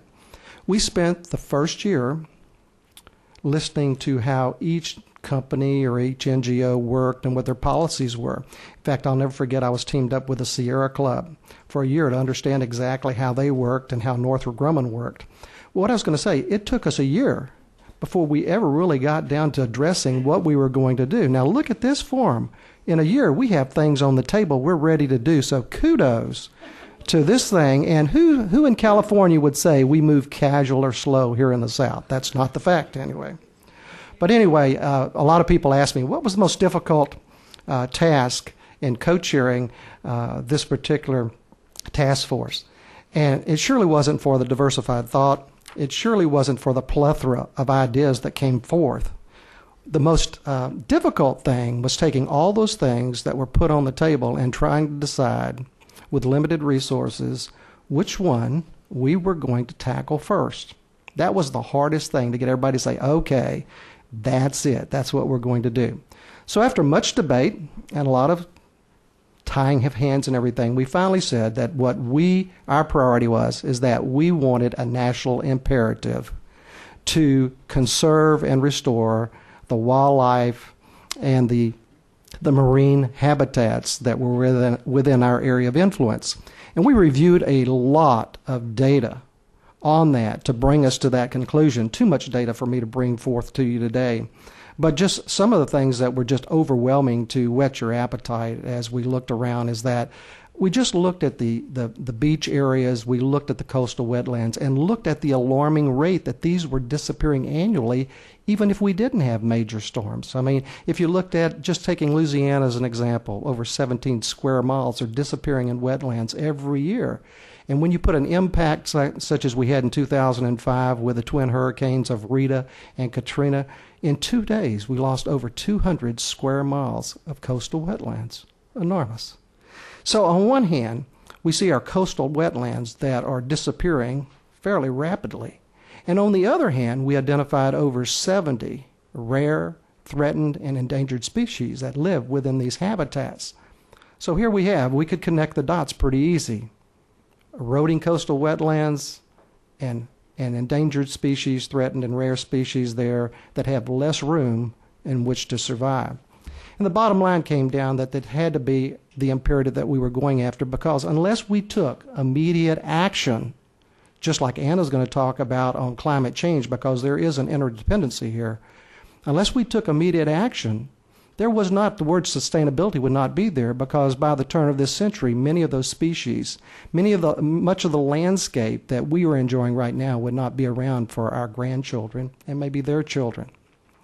You know, as we were talking about this, we were having a hard time articulating, how are we going to get everyone outside of our area passionate about this imperative? And I thought Susan Kuderka from the National Wildlife Foundation, just came up with a term, and I've heard a little bit, I've heard half of it here today, is that we need to regard this as a national treasure.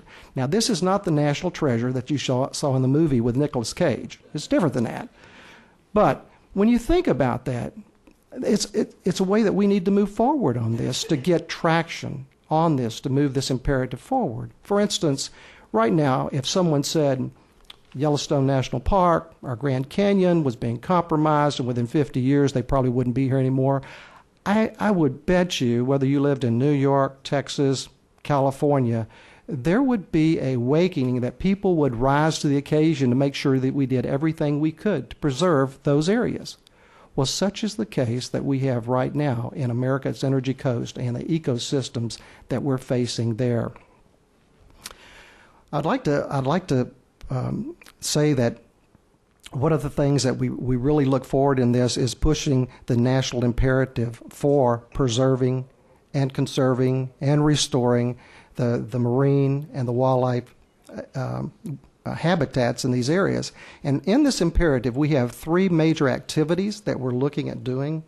Number one, as we all said, we need to look at pending or proposed legislation to find out which legislative mechanism or vehicle is the most efficient and the most sustainable to help us with this imperative as we go forward.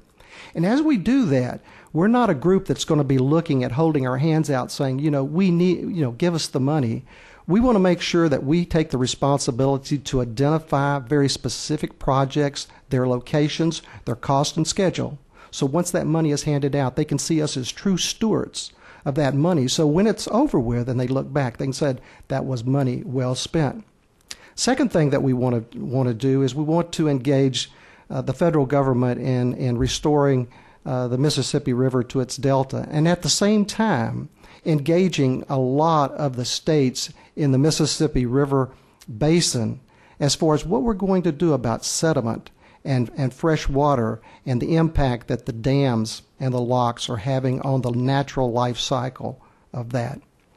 And then lastly, one of the things we want to do is we've talked a lot about wetlands, we've talked about coastal areas, but we haven't talked much about flyways and everything. We really want to look at the Mississippi flyway and its habitat and to create a summit where we can bring people together, much like we have done here, and to talk about how we're going to preserve that. They always say that you're no better than the person that you bring with me. And I have an expert when we talk about flyways and we talk about ducks and we talk about geese.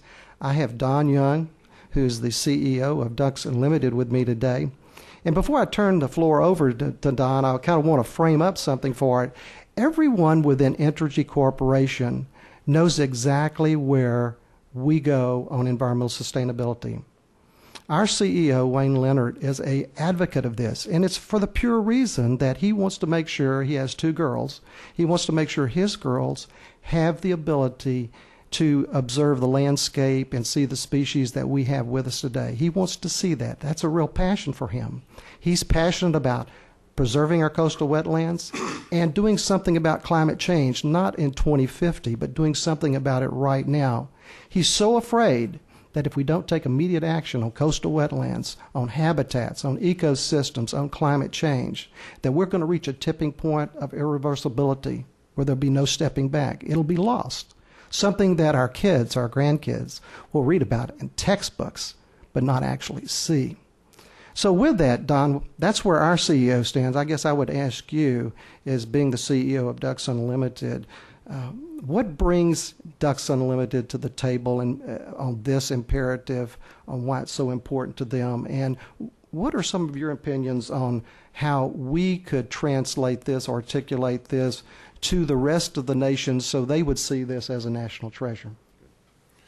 Well, thank you, Gary, and let me begin by thanking Gary and Susan and the rest of the task force for their unflagging leadership in working on the Ecosystems Vulnerability Task Force. It was an engaging discussion from the very beginning and continues today. And, you know, at Ducks Unlimited, we, in response to your question, Gary, are proud to be an active partner in America's Energy Coast leadership team. And, in fact, we recognize the importance of this issue from the very onset of the America's Wetland Initiative, where we signed on, and our commitment at that point really has never wavered.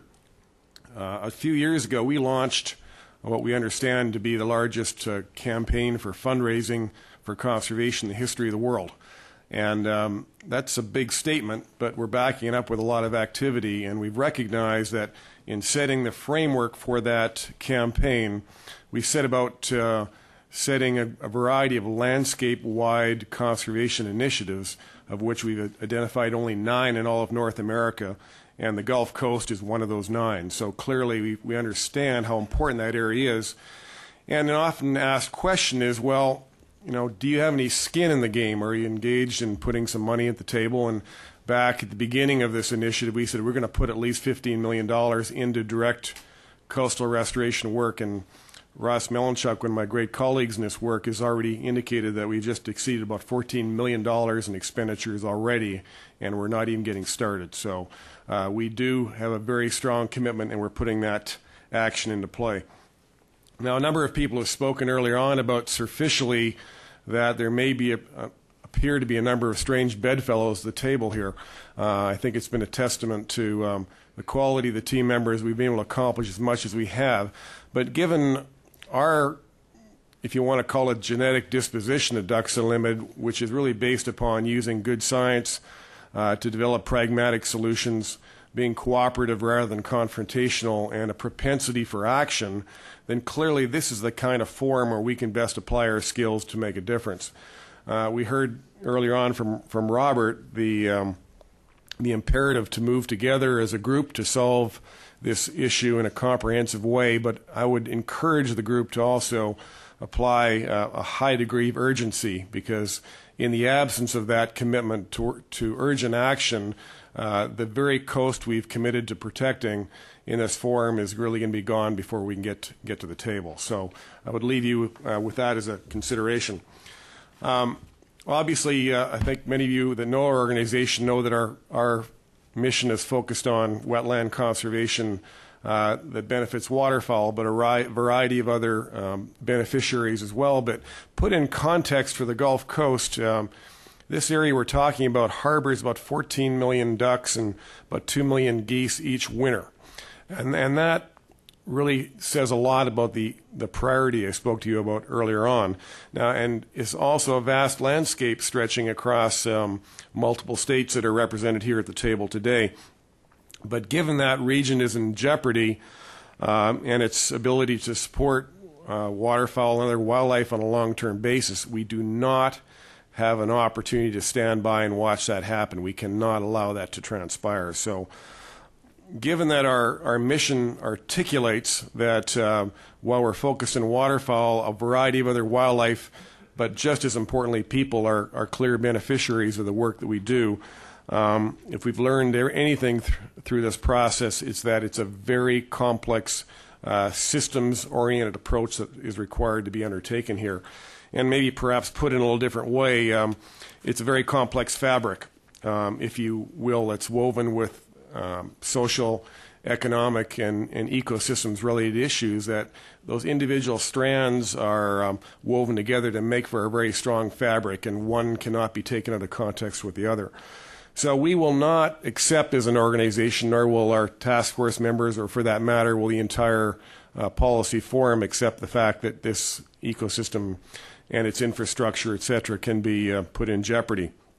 But again, to Gary's question about how do we move this issue forward in a national, and I would argue on an international framework, we need to begin to really articulate that the issues that we're facing here on the Gulf Coast really are much broader than that. Certainly wild issues of Gulf Coast hypoxia, wetland losses, coastal erosion issues are clearly manifested at the Gulf level. The origins of many of those problems are often coming from places far away. So we need to be able to articulate, to convince people, whether they be in the upper portions of the Mississippi River watershed in Minnesota, or for that matter, and perhaps more importantly here in Capitol Hill where we're meeting, that this is clearly an issue that touches all people across certainly the continental United States and perhaps even broader than that. So we believe that probably one of the things that we need to do is that for those of us who have got a national or international presence, we have an obligation to begin to elevate this issue into forums where other people can take advantage and understand how important this issue is. And we as an organization are willing and prepared, in fact, are committed to action on that front, which we're already undertaking right now to communicate how important this area is. A big part of my job on a day-to-day basis is meeting with entities across North America, and I can tell you with a high degree of certainty that what happens in the Gulf Coast really is one of the first things I'm talking about wherever I'm meeting and trying to put that in context. Early on, we heard this morning that water doesn't recognize any geopolitical boundaries, nor do the birds that migrate up and down these flyways each year. And so we think that we're looking for tangible forums where we can gather other individuals, other agencies around them becoming informed on the scope of this issue. And we think that there may be a number of ways which we can do that. Certainly state and federal fish and wildlife agencies, and I know Dale Hall is going to maybe speak to this a little bit later on as well, but we think there are a number of ways in which we can elevate this issue and make it something that's a watchword in the lips of most people. And we think that this whole issue of habitat and wildlife is an issue that will really resonate well with people who naturally connect with natural places and wildlife across this continent. So we think there may be a number of ways in which we might be able to do that. Certainly, we also understand that doing this here in Capitol Hill, and I would urge the group to actively consider reconvening at another occasion when we've got a larger presence of legislators available to hear this story, because ultimately the scope of the problem is so immense, and the size or the magnitude of the dollars that are going to need to be mobilized to fix these problems is going to absolutely involve people in Capitol Hill and at the state level as well. So this is a great place to start by raising the profile of this issue in Capitol Hill, but our work on that front is by no means done. A couple of examples that we think that can help to mobilize other people in a tangible way, given that we are a very action-oriented organization. There's an entity that's called the Mississippi Flyway Council, and this is a group of state and federal leaders that are charged with the mandate of managing migratory birds, particularly waterfowl, for the states that reside inside the Mississippi River watershed. That group meets on a technical and a strategic basis throughout the year, and inasmuch as that what happens in the Gulf Coast, America's energy coast, is linked to what else happens inside the rest of that flyway in its northern components, we think this is a real good venue to potentially begin to raise the profile of this issue and mobilize other people in different parts of the watersheds. That's a good starting point that we think, again, relates to this issue of waterfowl and birds, or migratory birds at least, don't recognize these geopolitical boundaries.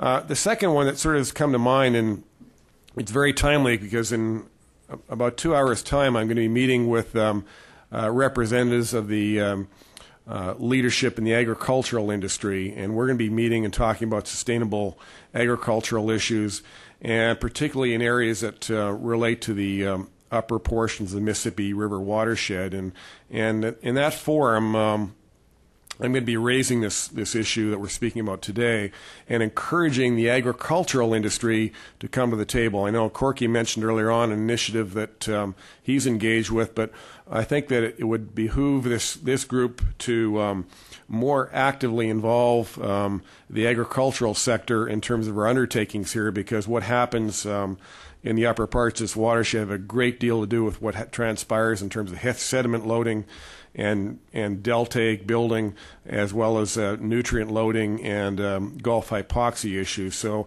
again, another way to reach out into different parts of the geography and get those people engaged in helping us to solve problems that relate to the Gulf Coast.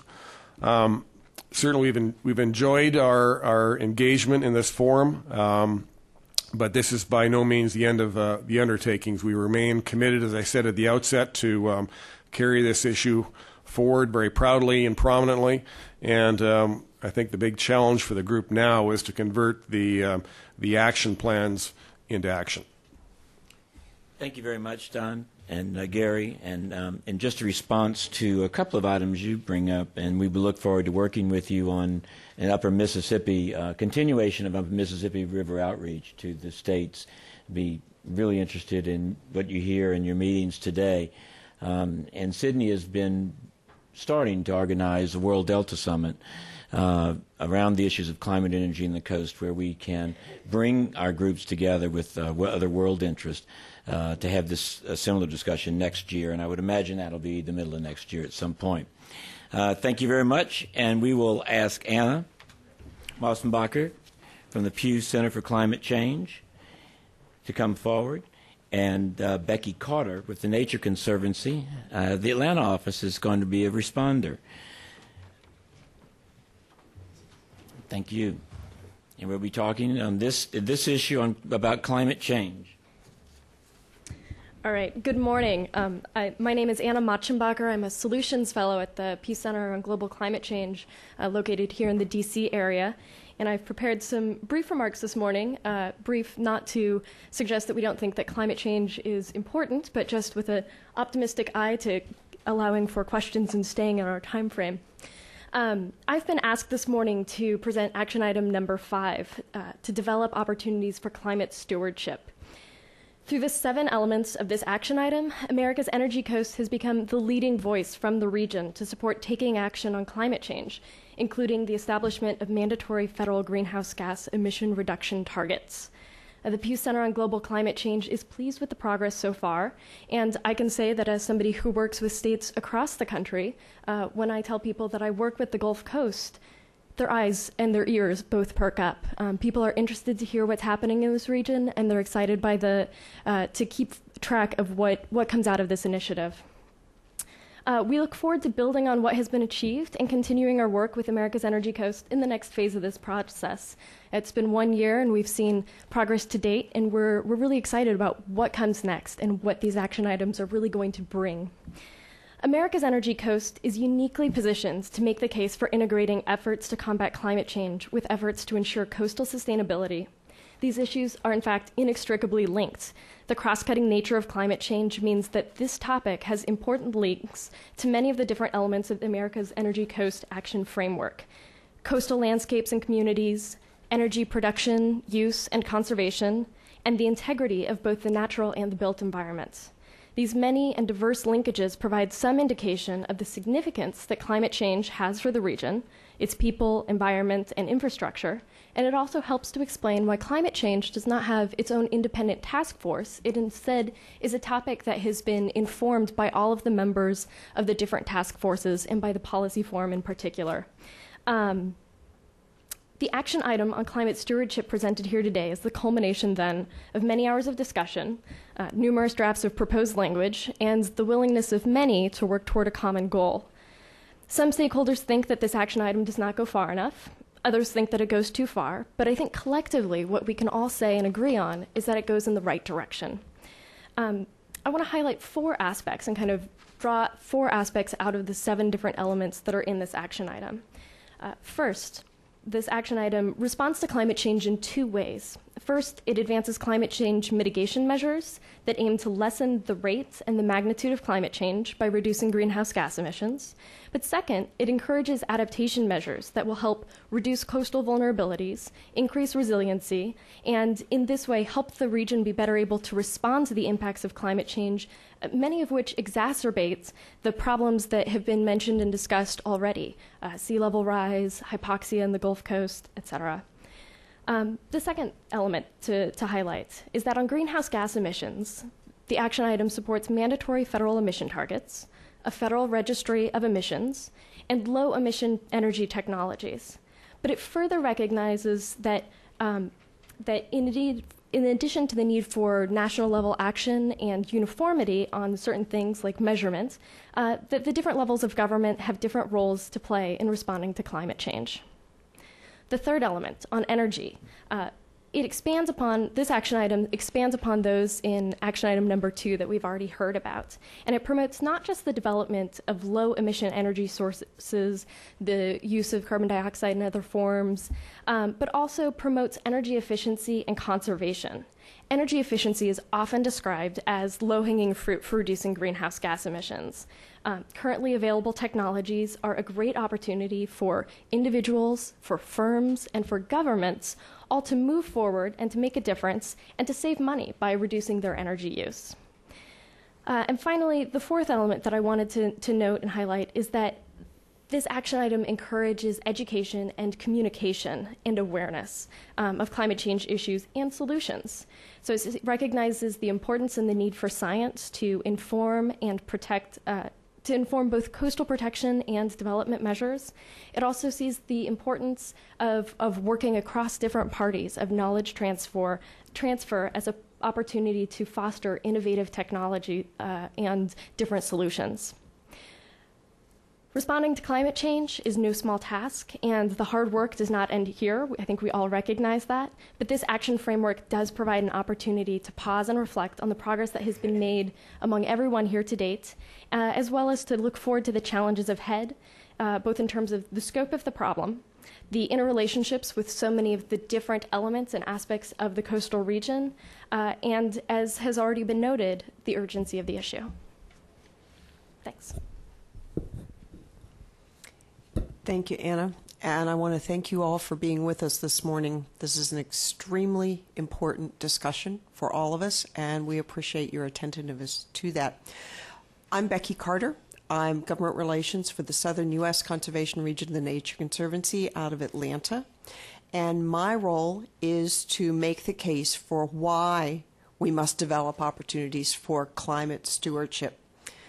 Now, you, like I, probably are wondering why I'm doing this. And when I started thinking about it, I realized that perhaps this is a very good role for the Nature Conservancy and for me to play. The Nature Conservancy's mission is to preserve plants and animals, that would be us, and natural communities that represent the diversity of life on Earth by protecting the lands and waters we need to survive. We do this by carrying out conservation projects, tangible conservation projects, that are practical and tangible at every scale. We rely heavily on science in the work that we do, and it's been our experience that the health of natural systems and the welfare of human communities are inextricably linked.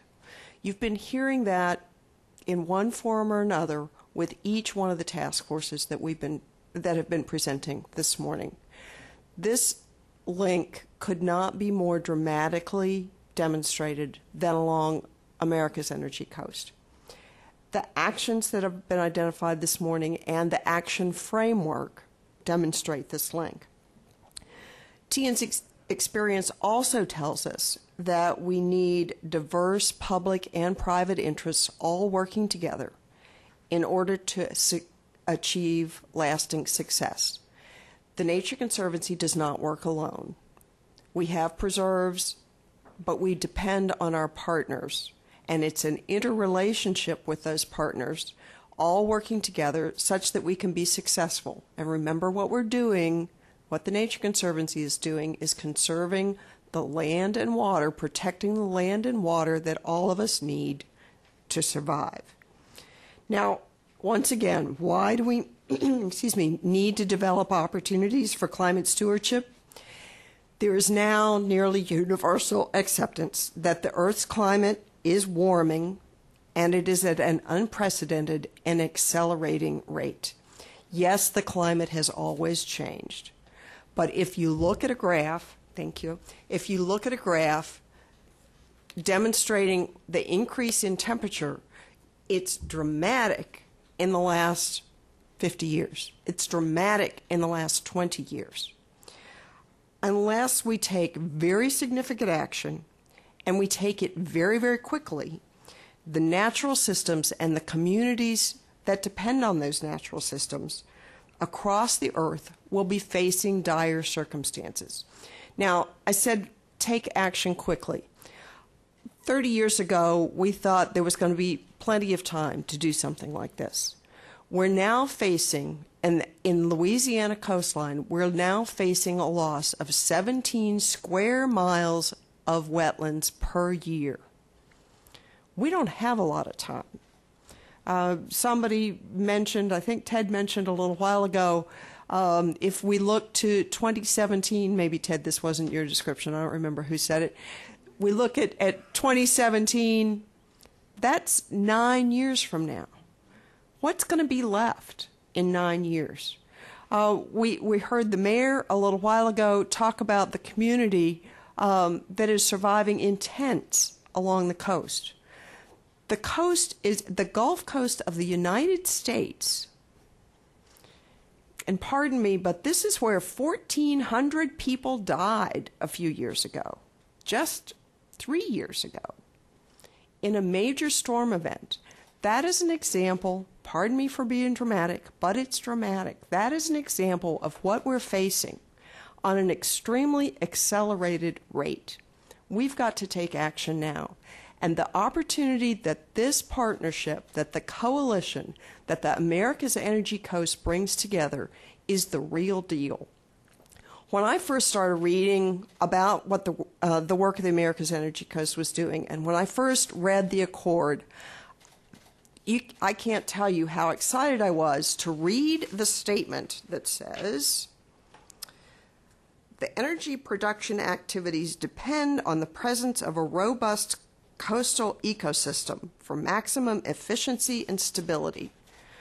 Who would have ever expected that the energy community, that the community interests, that means the people who live along the coast, the businesses, the non-governmental organizations, government entities could all be coming together, perhaps in an international model for the work that needs to be done, and the coalition of, is that a word?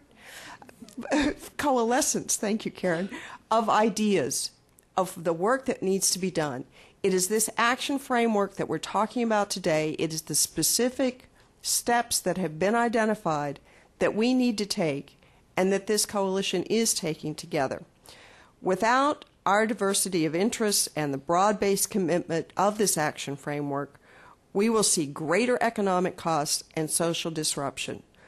The Gulf Coast of the United States and of communities internationally cannot accept that anymore. We can't continue with business as usual. We've got to be working together. We've got this tremendous opportunity to do this. Our Accord and the diverse real-life experiences show that we need to do it. We've got the Accord, we've got the action framework that allows that to happen. We've got this tremendous opportunity and we need to grab it. I don't know if that's what I was here to do, but I need to tell you that this is what we've got to do together. It's climate change that's bringing us together, and we've got to address it, and we've got to address it now. So if there are questions, I know. Thank you very much, Robert, Sidney. Any comments?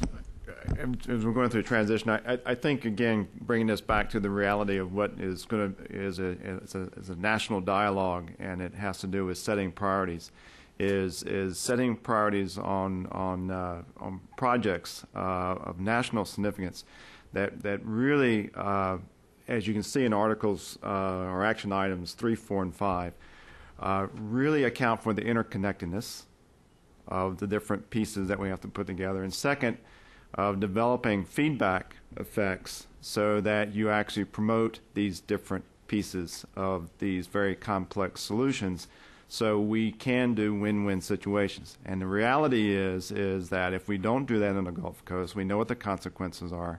And again, at the national level, it is the same sort of priority-setting principles that we're dealing with that I think the nation has to do as well. So we're certainly are, again, a laboratory for this, but we want to also be take a real leadership role in how we complement built infrastructure, green infrastructure, the national imperative, and the impacts of climate change and all that we try to do. Thank you both. We appreciate it. And we'll call on Denise Reed from the University of New Orleans and Dale Hall with the U.S. Fish and Wildlife Service to handle perhaps what should be the final action item, which is resolving inconsistencies and conflicts in federal-local policy.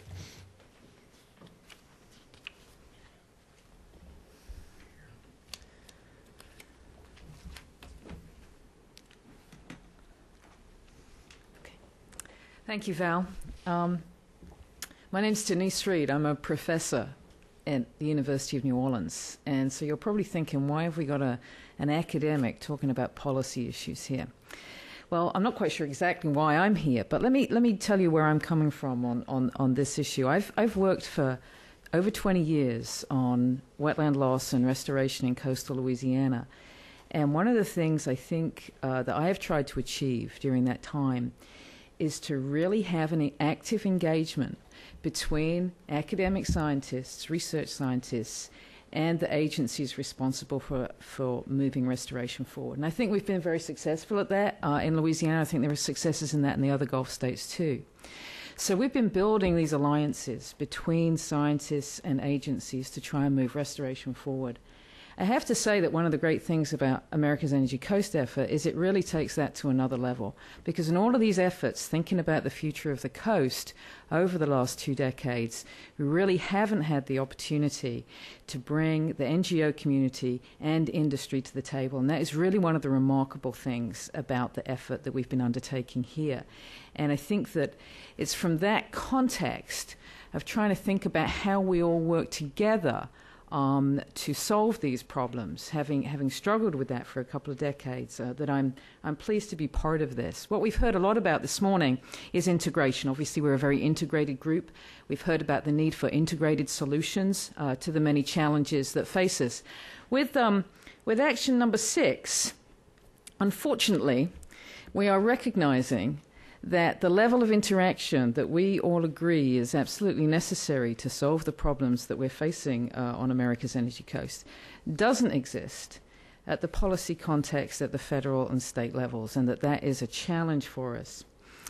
It's been recognized by many and is recognized in our accord and is implicit in the background to action number 6 that there is no federal water policy.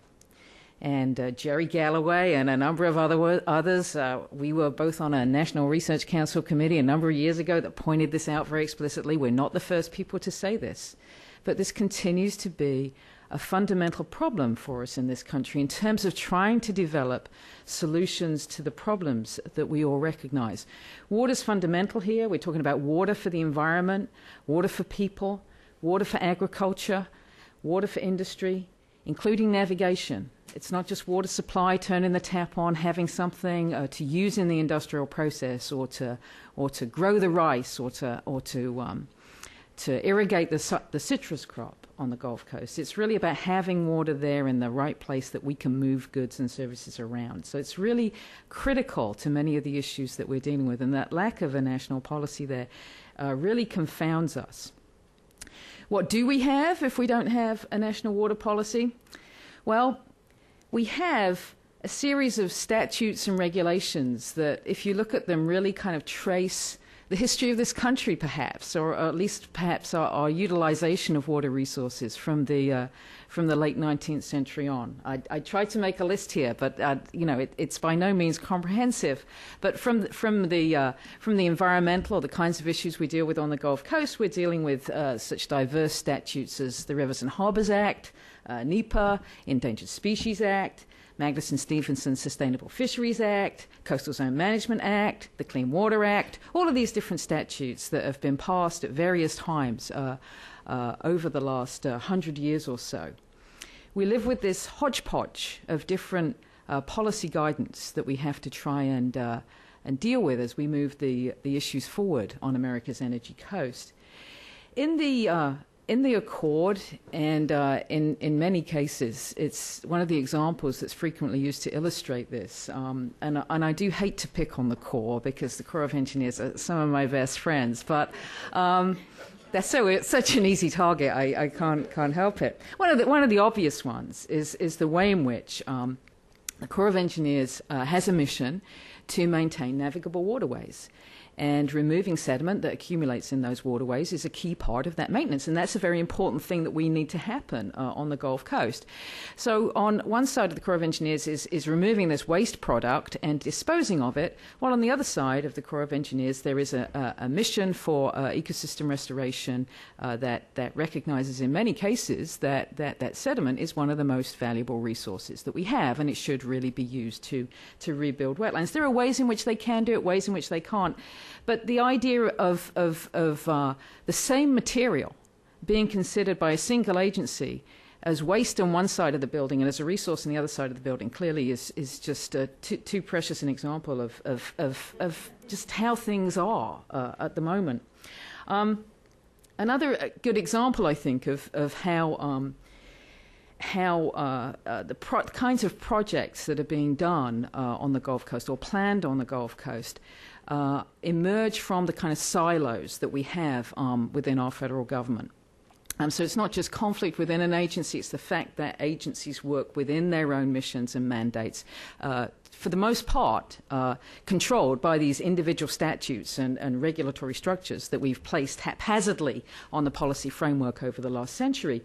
A good example, or one that I can think to that may be relevant to us, is the planning for the deepening of the Sabine-Neches waterway. For those of you that don't know the geography of the Gulf Coast very well, this is an important navigation waterway that actually borders between Texas and Louisiana, and supports some very important energy-related activities in that area. And the deepening of this channel is needed by those industries in order to support larger vessels and to support liquefied natural gas facilities and those kinds of new developments that we have in southwestern Louisiana and eastern Texas.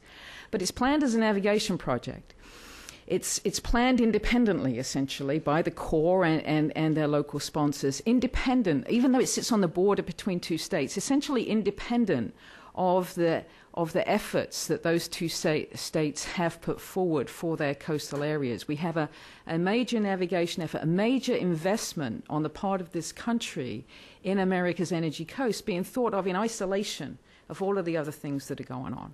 Clearly, the mission of the America's Energy Coast effort is to provide integration in thinking about what we want to do on our coast in the future, so that as opportunities for major investment in infrastructure, as we've discussed already, come forward, we can look at them in an integrated way, provide an integrated context that I think for the most part would be beneficial for moving those infrastructure programs forward that we all need. So we do these things because of the silos that exist, and the challenge that is recognized in Action Number 6 is to overcome those. Dale Hall with Fish and Wildlife Services is going to tell us more, I think, about the actions here. But having picked on the Corps, I didn't I thought I might pick on the U.S. Fish and Wildlife Service as well. And just as an illustration, again, another illustration, and there are a number of these. Those of you from the industry here who deal with water regulations and those kinds of things, I'm sure can point to similar kinds of inconsistencies in agency missions where EPA is calling for one thing on this side and another thing on somewhere else. There are other examples, but just thinking about, from just my own knowledge of the kinds of things that the U.S. Fish and Wildlife Service has responsibility for that's been given under a number of different statutes. They operate and manage huge areas of the coast and in the National Wildlife Refuge System that are managed for specific uses and are very important parts of the way in which people engage with the coast and America's energy coast, because they provide resources and recreational opportunities for the Gulf Coast population that are very, very, very valuable. And so those national wildlife refuges are managed for particular purposes in particular areas that are laid down. Also, within the Fish and Wildlife Service, they would have a responsibility under the Endangered Species Act for the recovery of specific individual species.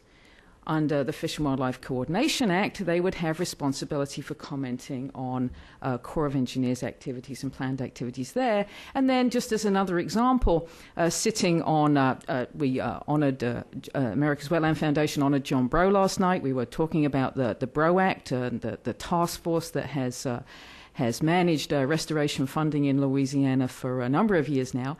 U.S. Fish and Wildlife sits on that. On the task force for the Brough Act, and therefore is thinking about wetland restoration. And so we've got system-level wetland restoration thinking, we've got specific geographic areas that we're trying to manage, and in some instances we have specific species that we're trying to recover. These are not necessarily in conflict, but actually trying to make those different missions integrated and really show the country what the fish and wildlife, how to be better stewards of our fish and wildlife resources, I think is potentially a major challenge for an agency, just because they are being torn in a number of different directions. So the goal of action number 6 then is to try and get us beyond that.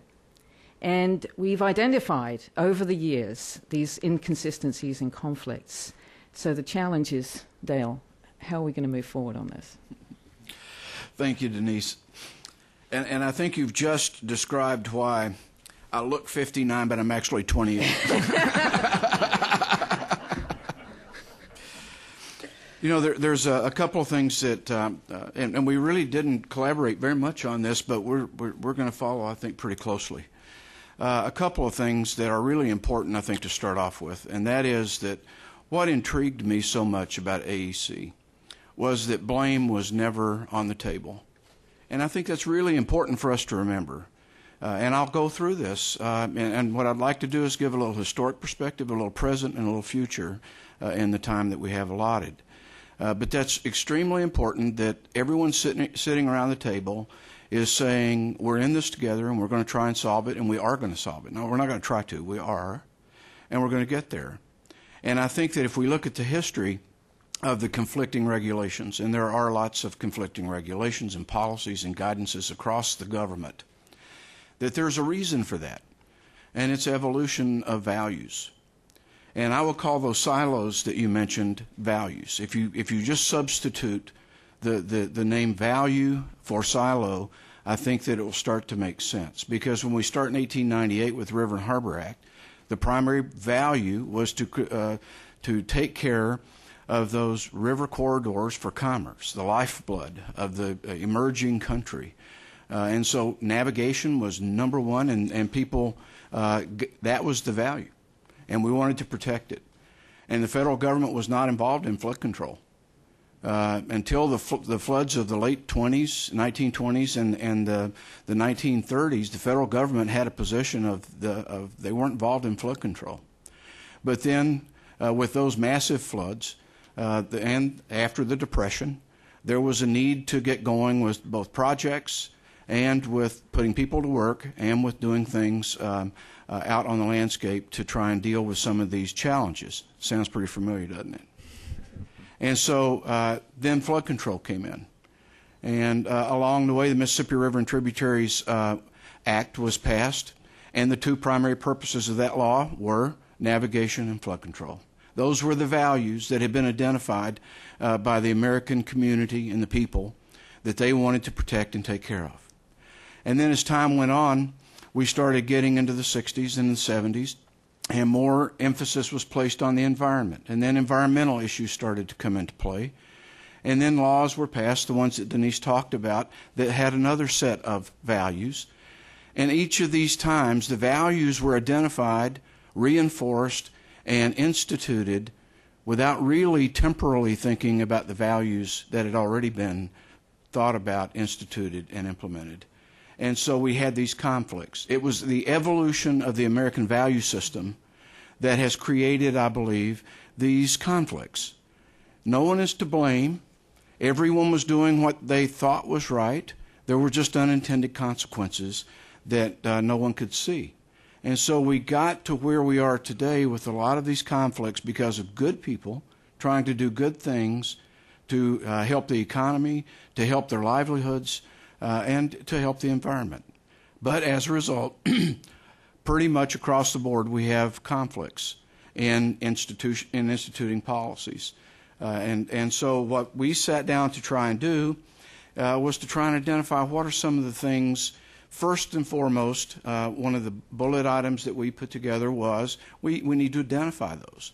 AEC is not playing games here. We don't want to talk in generalities in a comfort zone.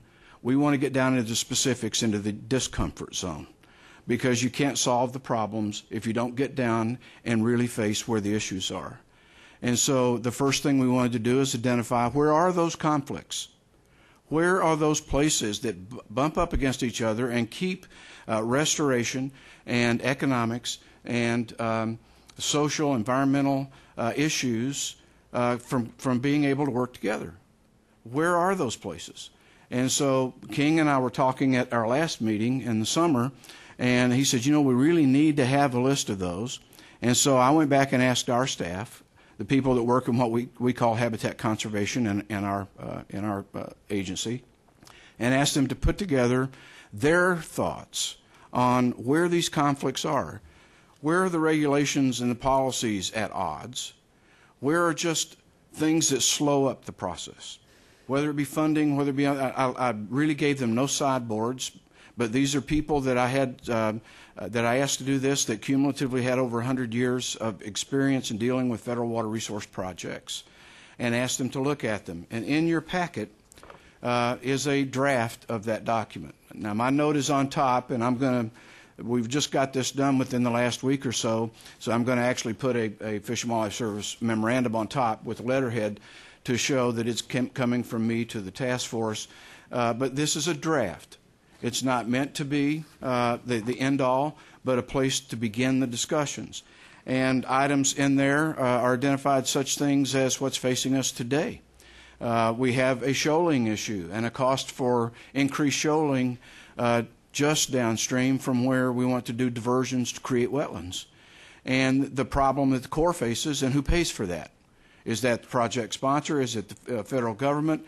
QIPRA certainly isn't set up to pay for that. So who pays for that? Then it goes all the way through the gamut to things like the Texas Constitution. Actually stands in the way of some things that we'd like to do in Texas, and what the Texas Constitution allows to happen or not to happen. And then we go into what is the driving force for the Corps of Engineers, and that's their principles and guidelines.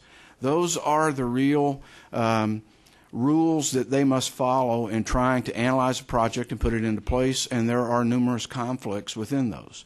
And so we're all working with the Corps today. They have it open for review, and they're looking at revamping them, but it's critically important to do that. So there's a whole list of things in here, and I just put the caveat on that this is a draft, and it's not meant to say that the AEC might not change it or choose which ones to address and not address, to accept, et cetera. But we wanted to try and give a place to start the discussion in specificity rather than in generality. And so this is where it's in your packets, and you can look at those. But as we look at that history and we look at, all right, here's where we are today, where are we going tomorrow? And I think that there are some things that really need to be looked at with the same sorts of things that I alluded to a while ago in the 30s. Congress has already passed a $700 billion bailout package for the banking system and the economic system, but there are other things involved in that as well. And they're already discussing another $800 billion in possible economic stimuli to help the economy get rolling and do things. That's creating jobs. That's doing projects. A lot of those projects that have been discussed are on-the-ground projects. They're roads, they're levees, they're construction-type projects because they put people to work. Well, now, what is going to happen if we have a really good project in Louisiana that we want to put in place that both provides an avenue for commerce and also restores wetlands, but we've got conflicting policies? So I submit that we don't have any time to waste. This needs to be looked at now. If it takes congressional oversight and action to remedy, then I support that. I think that what we really need to do is accept the fact that if we don't have the time to waste. I agree with King. We can't wait until 2017 to start. We have to start today and tomorrow and the next day and the next day and never give up. Never let it go. And another thing that's coming down the pike along those same same pathways is Congress this year, this session of Congress, had a minimum of 15 bills, dealing with cap and trade. And cap and trade would create a fund for the natural environment. If the Lieberman-Warner bill had been passed, the calculations were along the lines of $2.4 billion per year that would come to the natural resource implementation category. That would have been split 50-50 between the states and the federal government. So as you look at the possibility, and I believe it will happen, I believe we will get a cap and trade bill in this next Congress, that there will be that funding source. Now there will be 2 or 3, 4 years lag time in getting the system set up. What is a credit worth? How do you work it on the Chicago market or whatever market it's going to be? And we might have that amount of time to try and build our ability to be prepared for that. But there could be very large sums of money coming down and put in the hands of the states and the federal government to try and go out and deal with climate change issues. And if we do, are we going to have the policies, the regulations, and the laws in sync so that we can go right forward with things that are the right things to do? If we don't act, we won't. And that would be a shame. That would be an absolute declaration that we weren't ready to do this, and I think we are. So I think that we can move forward and we can get these things done, because in the end, the real point is what King began this meeting with. We don't have a choice, and I believe that our children, who are our future, they are the future conservationists, they are the future economists, they are the future implementers of everything that we want to have happen for a good social climate. And if we don't educate them, get them involved, we'll lose them. And if we don't do our job, they'll damn us. So I think we have the responsibility to move forward. I believe we're ready, and I think AEC is the real pathway to do that. Thank you, Dale. Thank you, Denise, and thank you all for your perseverance in listening to what is a very, very complex and comprehensive set of ideas. I would recommend to our congressional staffs who are here, and I see a few, Tom Michaels and others in the room, this document that Dale Hall presented to us in draft form is worth hundreds of billions of dollars in and of itself, by talking and showing not only what the conflicts are, but recommendations from his staff and what to do with some of them. So if nothing else is taken away from here today, this action alone has already put in motion, I think, some very, very important activities. Are there any questions, if you don't mind staying up here, are there any questions about anything we've said, or does anyone, for the good of the order, have any ideas that we can bring along? As Sandy Fury has told us, we have lots to do. Then I'll turn it over to King Milling, who will have some closing remarks. With our thanks to the webinar audience that was provided by the Woodrow Wilson Center. There's many people out there who are not in this room today by them making their facilities available to us on the web. Thank you.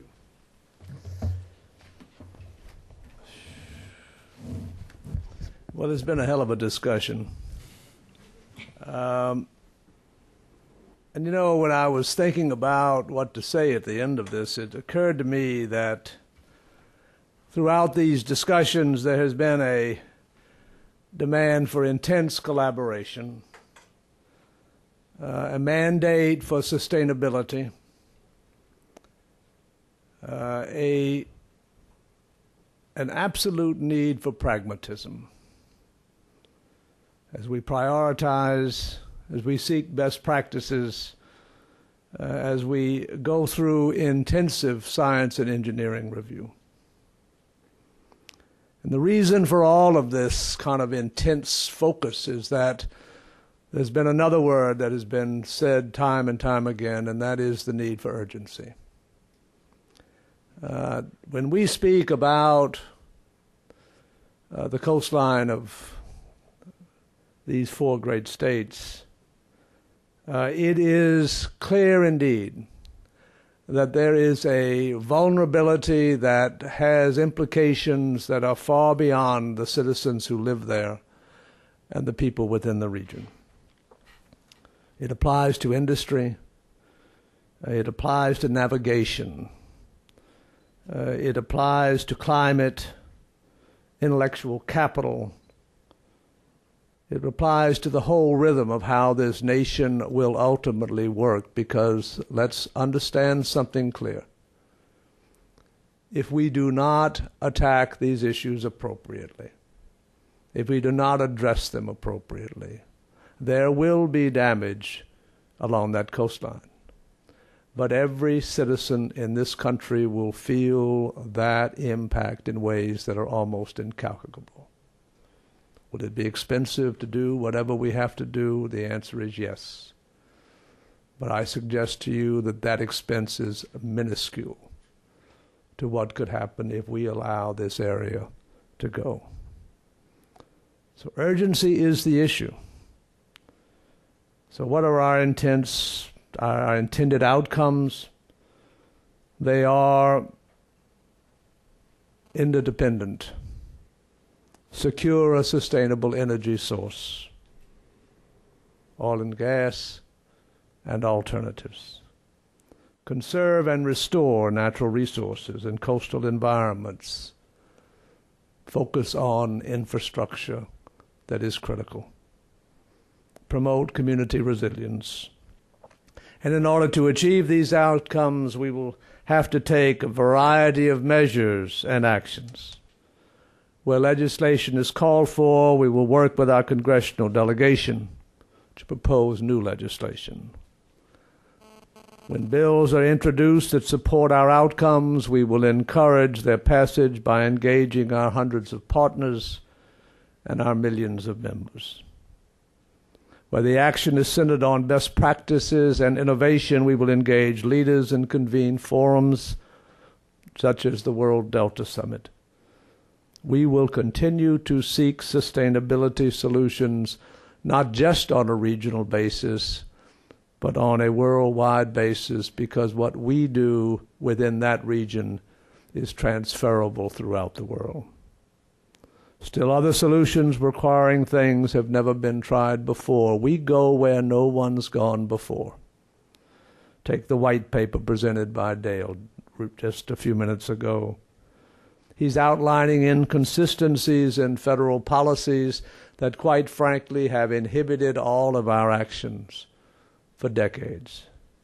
Again, we're not talking about blame.